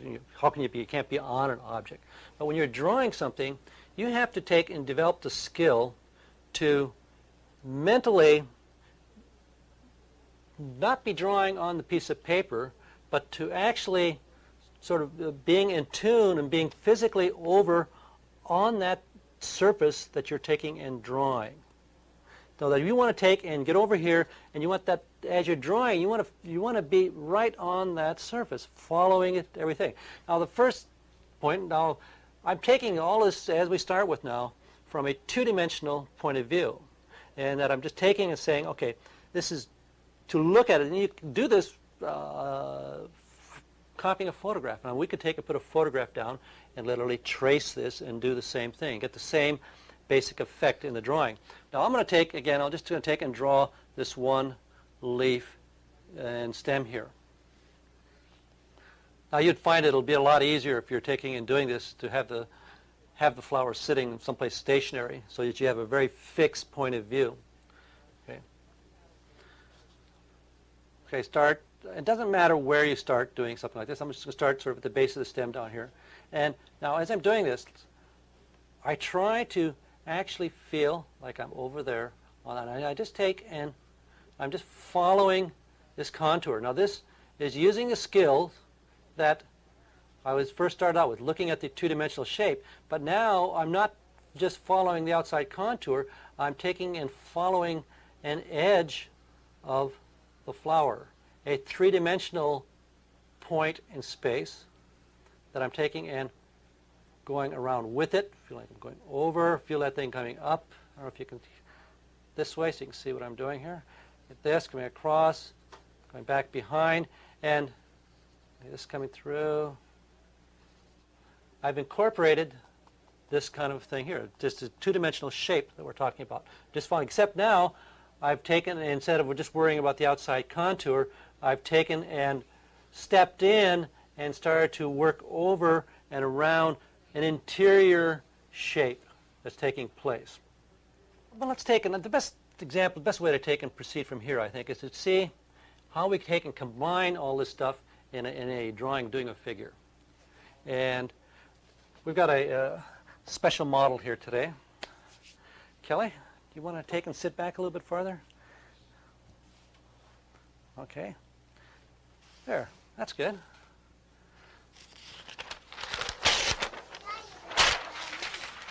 I'm sorry, what? Oh, that's good, like that. You can just put why don't you put one foot out, okay? Put one foot out like that, that's good. Great. You can I'll just hold still. Okay? Why don't you look up here, okay? Now, this technique, now what I want to try to do is to take and, as I'm doing the drawing, try to point out the different aspects of the drawing as I'm doing it. Now, of course, in drawing children, they don't always sit still. They don't always think. What you have to realize now, as you're doing a drawing is not a photograph. A drawing is a drawing, and it's a response to the reality that is there. You're responding to the thing that you're seeing there. You're not only responding it to with the critical eye of like a camera. I'm not only looking at two-dimensional shape, three-dimensional shape, but I'm taking and experiencing it. Because first of all, I know Kelly. So a lot of my own personality gets in the drawing. Everything happens all at once. Now, we're in a little different situation here, since we are taking and talking in front of a camera. So there's another element added here. Okay, now let's hold still. Okay. Now, what I'm going to do is take and, like say, do a whole series of different things with the drawing. Let's take and start. And again, it doesn't matter where you start. So I'm going to take and, okay, now let's hold still there. We'll just stay that way, Kelly. Okay. Now, first I'm going to take and do a very simple shape. Okay. It's direct. I'm not blocking anything in. Every line that I put down is going to be a drawing. I'm taking in simple shape.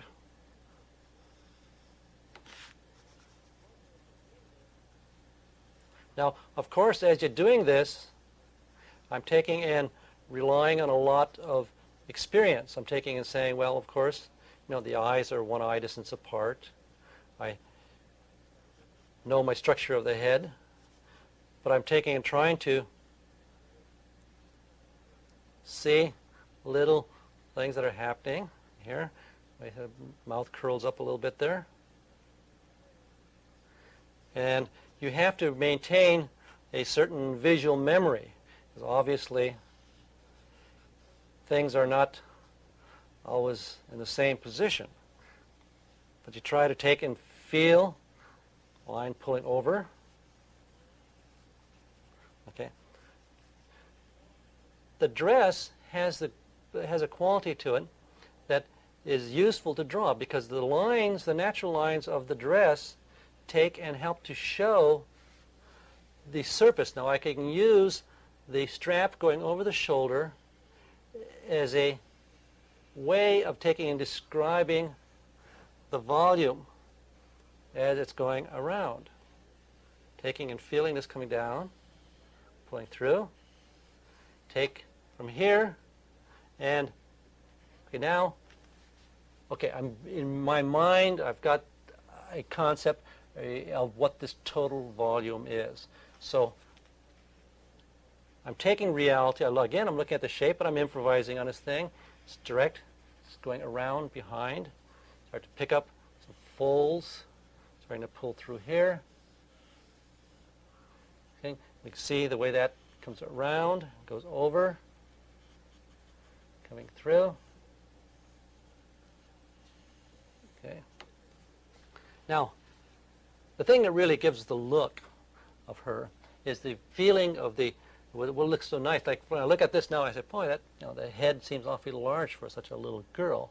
But the scale where we'll get, so we start to take and look at what these sleeves are going to take. Start looking. There's nice big puffy sleeves coming up, and maybe exaggerate that a little bit.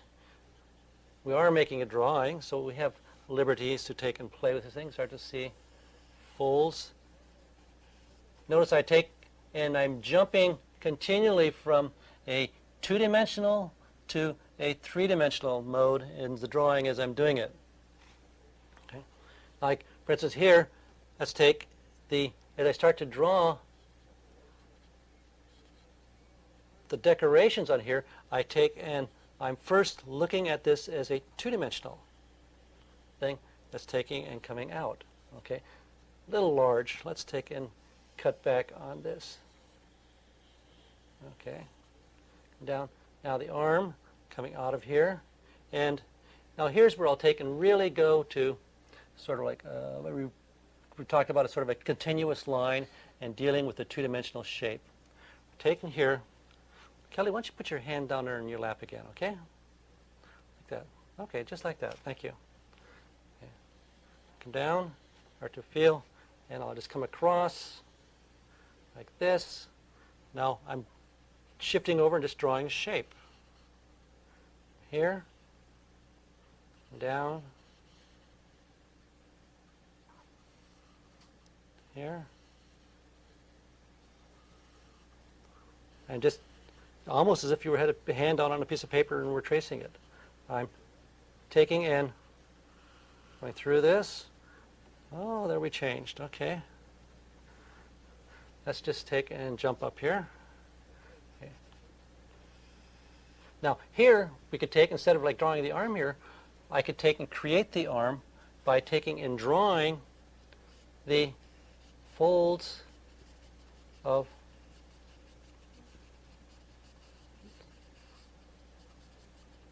the dress. And then I can come back in and pick up this again.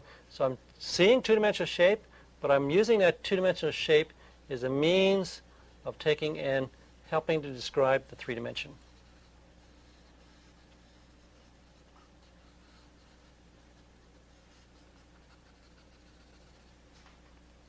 Sleeve.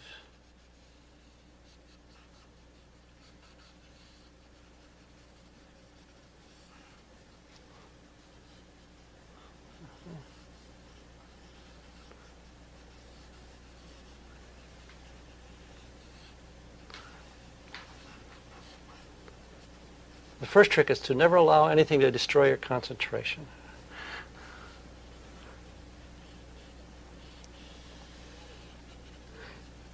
Now, it doesn't matter really whether everything is precisely as it is. And obviously, with the object taking and moving and what have you, you don't know. You're not worrying about it. You're taking the overall feeling or design of the drawing. Come in. Let's here.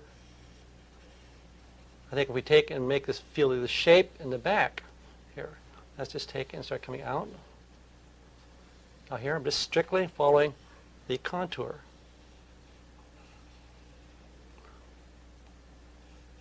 A little overlapping there. Maybe draw a few folds. Now I switch to drawing the edge of the thing instead of just the contour. I'll come back out here and draw a contour again. Now here I'm going over, feeling over the surface, seeing the shape, round, back, and notice one thing I'm doing, that I can take and do this drawing without really continually looking at the drawing. Once I get my pencil focused on something and actually get it down there, I can take and keep my mind and my eye affixed to the object that I'm drawing, and then let the pencil take and just go along as my mind is following that drawing, as I'm taking and going over that surface. Now I'm going to take and do the same thing, except that I'm going to start to take and work with tone. Now the trick here is that, I shouldn't say trick, there's no trick to it. It's just plain bloody hard work, is to take and use the tone in such a way that the tone is feeling the surface and going over a form. So I'll take and do the same thing here now, except I'm going to sort of sneak into maybe a little bit of the procedural type of approach. Yet the drawing is essentially still a direct drawing. So let's take and, well, let's see if we can get Kelly to sit there and hold still, okay? Okay, now I'm taking and starting the same way, basically the same angle that I had before. Take and start to feel. I'm doing sort of a direct drawing again, just the head, face. I'm drawing just essentially the face here. Very quick. Okay, basically a linear blocking in. Now, as I start to draw, I'm going to take and start to use tone. As for my form that takes, as I'm drawing over a surface, I start to use the tone as a means to take and describe what's going on. I'm still approaching the drawing as in a direct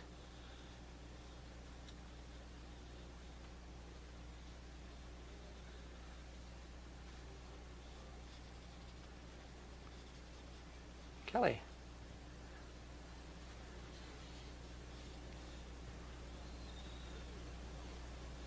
Now, working with the tone at the same time, it gives you a lot more chance to take in just another element to the drawing. Okay, there goes our model. Okay, let me take and really take and go a little more classical with this then.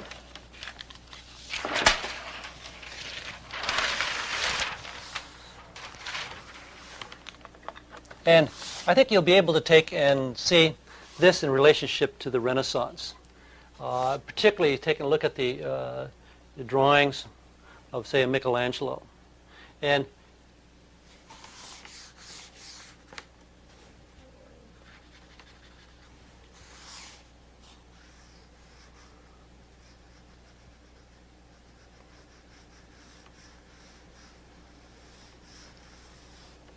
I'm just being without a model here. Let's take and, okay.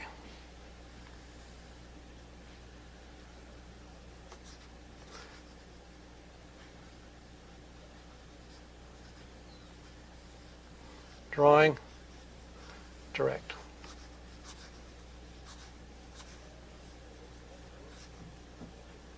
Taking, as I'm doing this now, I'm trying to visualize this hole, taking and thinking of the rib cage, coming in, drawing directly, feeling, I'm actually trying to visually feel this surface.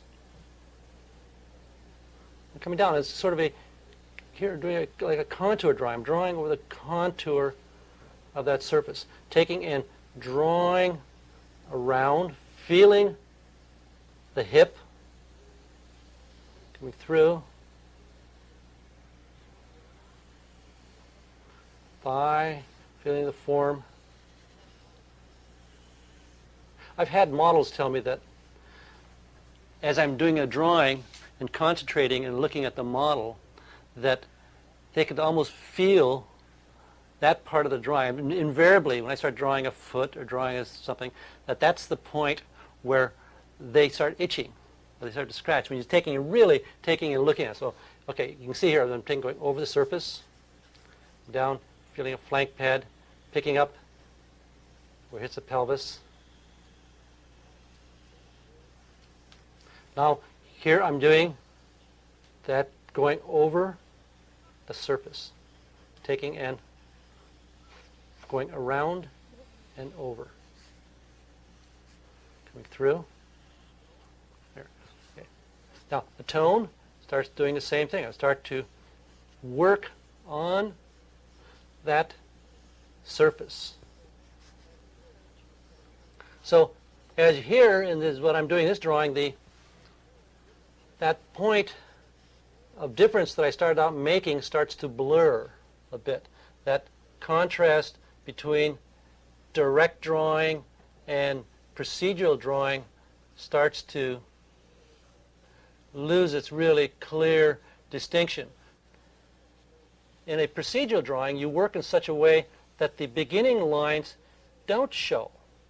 I make no attempt to take and lose anything. I allow everything to maintain or be maintained in the drawing, to be continually, in the end, that it would take and still be seeing. But it is a direct type of drawing. Now let's take and relate this to something else, to some of these things I've already got here. Now, let's just for a second take a look at this, and then we'll come back to the drawing a little bit. Okay, this is a silkscreen, serigraph. Give it the proper term here. Okay, in a serigraph, usually, you take and you have a silk screen. What I did is I took and I had a surface coated with the normal gel that you coat it with, and then I drew on this directly with a wet brush and just wiped off the glue as I took and painted it, because eventually I was going to print it with an oil-based paint or ink. Now, the drawing is doing the same thing that I was doing on here, and as I was doing when I was drawing Kelly. That notice that what's going on here, I'm taking and brushing, going over the surfaces and feeling these lines, feeling the line coming down. And it was done as a very sort of spontaneous type of thing. It was done very, very directly as I was doing the drawing. Feeling, and you can see all of this stuff that goes on here was a direct response to these forms. That originated from, again, direct drawing. And you'll find that this really is applicable to a landscape drawing, not just working with the figure. What I did is I looked for shape. I looked for a very, very, very simple shape. And I started out by taking although I was working very, very small. The original sketches for this thing were only about that big, very, very, very small. So I took and I started out by looking at, gee, what would be an interesting painting? And I would take and I just looked at shape. I came out, I saw the shape of this, and I thought, boy, that's sort of fun. And how does this take, and the shape take and go up on the other side, and the way the road came down. But in doing it, the skill I was relying on was those skills that I took and started out with in drawing that flower, looking at two-dimensional flat shape. Now, you can't really overstate the importance of doing this, of seeing that flat shape, because in the end, whether you're painting or you're drawing, we're working on a flat piece of paper, and it's this. We have to take and learn to make that translation from the three-dimensional world down to the two-dimensional world. Now I'm going to take and do another drawing here of April and Kelly. Okay. Now, again, I'm going to take and really go out of my way and really let's take and make these shapes. So you look at the overall thing, and as I'm doing it, it would be as if I was taking and drawing from a photograph almost. It's like a cutout. Okay. Take, and again, it doesn't make any difference where you start. I think I'll start right here. Okay. come up side of April's face there. Feel the hair. And and quite often, if you were taking and working in other medias, I would be taking, say if I was working with some kind of wash and what have you, I may take and block in these very, very simple shapes with a brush.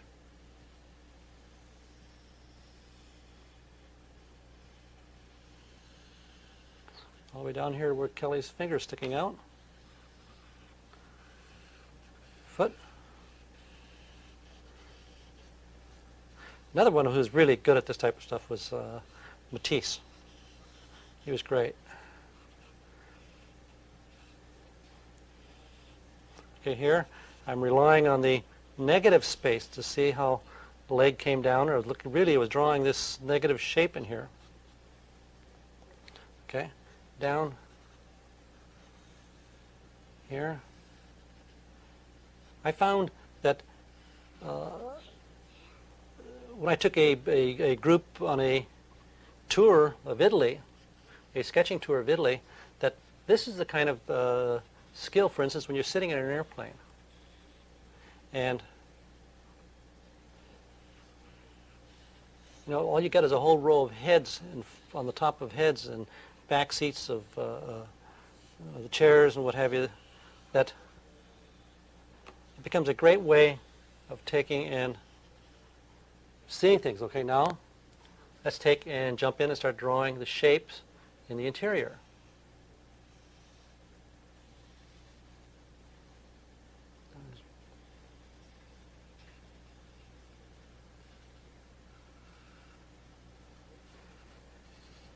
Oh, a great master of this, while I'm thinking about it, was Lautrec. He really had the ability to take and grab a shape and really get it on. Now I draw my children a lot, and I find that this becomes really one of the means I employ. It's just I look for a shape, and actually the drawing becomes a combination of a lot of poses.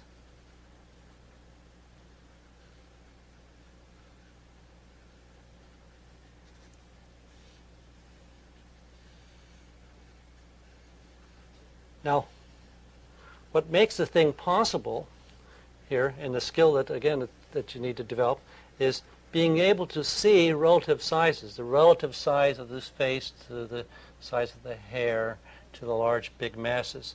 And you try to take and develop the skill of looking at a total and seeing what part these things take of that whole thing. Okay.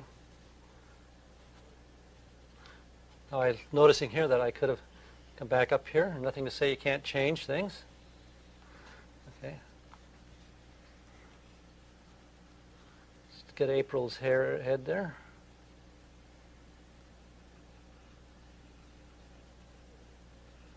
Now, here's sort of a cliche type thing. I tend to start, actually more so than I have today, with the eyes.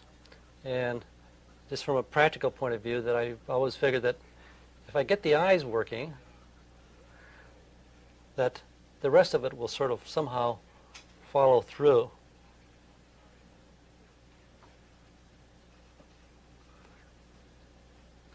Take and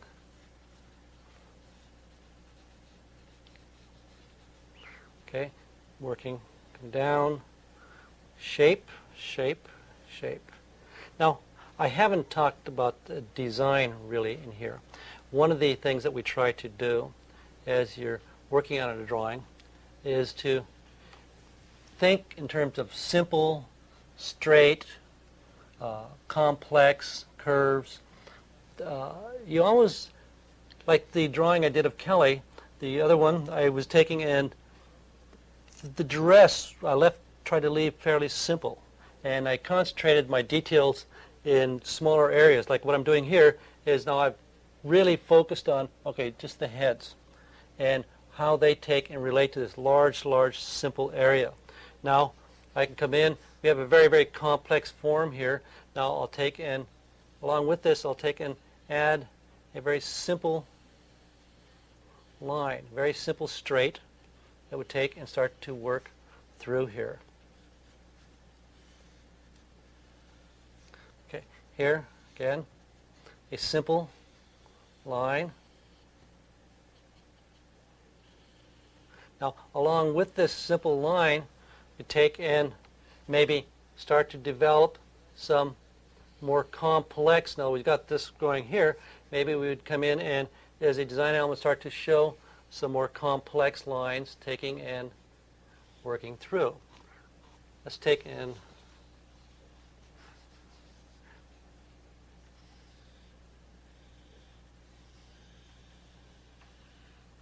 keep doing. I find what situations like this, what you do is you end up starting lots of drawings and coming back to whichever we ended up with, whichever pose is current.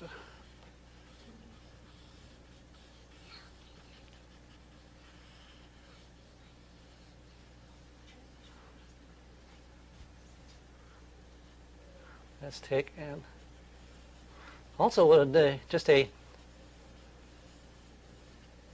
secondary comment here, that you can get away with a lot more if you don't take and fill in all the lines. And so what you end up going for is the shape, the general overall feeling of the total.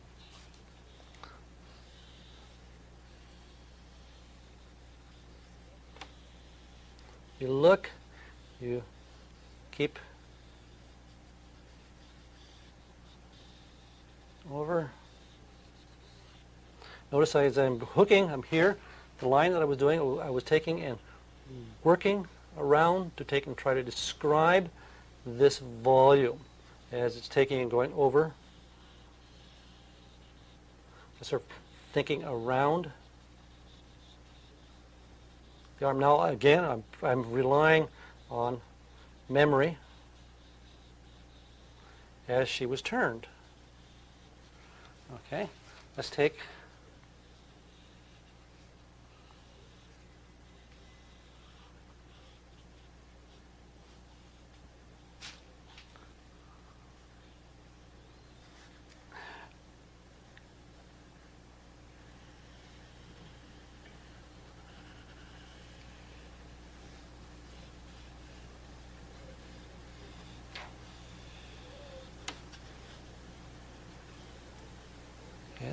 direct.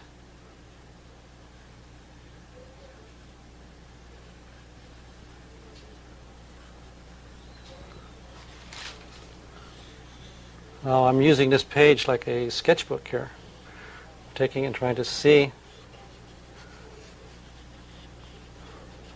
draw over.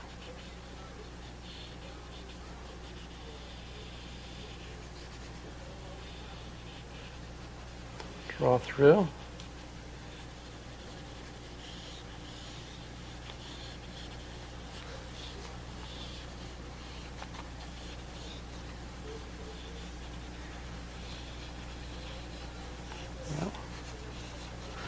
Okay, let's take and do another one. I'll take and, like I started to take and for a little bit, I'm going to take and do a drawing just of a head of an adult. And again, I want to go back to taking and working with the tone a little bit more, which I really haven't gotten to yet. Now we'll just take and go to imagination here. But as you're doing this, and one of the things I wanted to mention a little bit about is that you have to, as you can see from the drawing that I've been doing, that as the model turns, as it changes, as it's not sitting there and moving around, you have to have a concept of what that total is. You have to really be able to understand what the whole thing is. So, and it's sort of like almost projecting this thing from your mind onto the paper. It's like doing a piece of sculpture. You're taking and doing. One who was really marvelous at this type of drawing was Henry Moore, the sculptor. Okay, taking in, as you feel,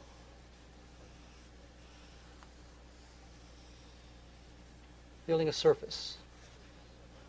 Now, like I talked about drawing that boat, okay? Here I'm taking in, thinking sort of cross sections, taking in, feeling these forms around. Feel like it's almost made out of glass, trying to feel the surface. Out. Think of the structure.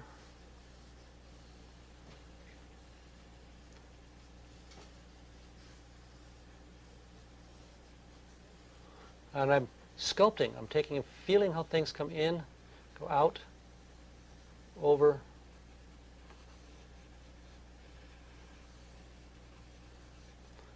around.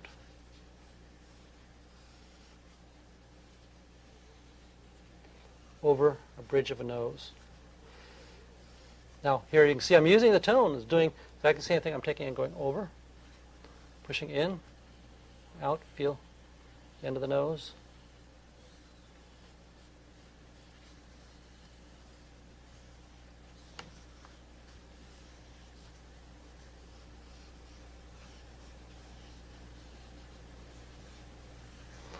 Round, over.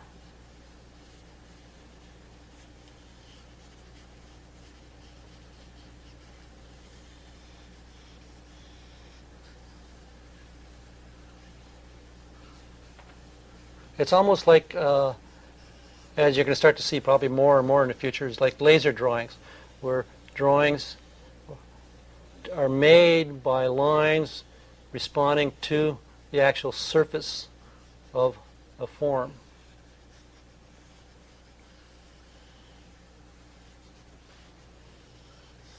Sculpting, I'm actually feeling like I'm running my finger over that surface. Round, coming down, feeling, develop, feel that lower lip.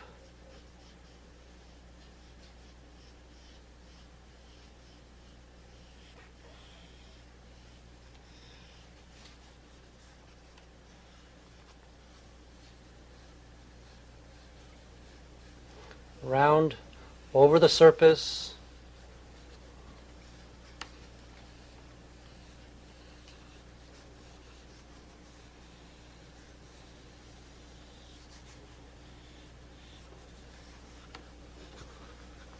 Then as I take and start adding more and more tone, it's really, I'm treating the tone as a series of lines that take and go over the surface.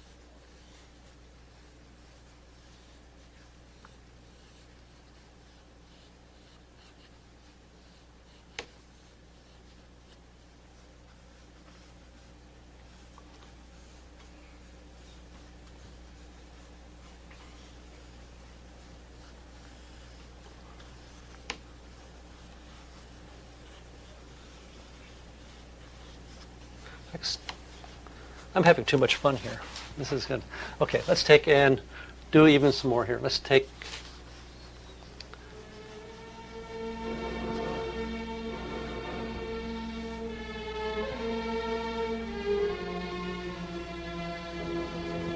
shape.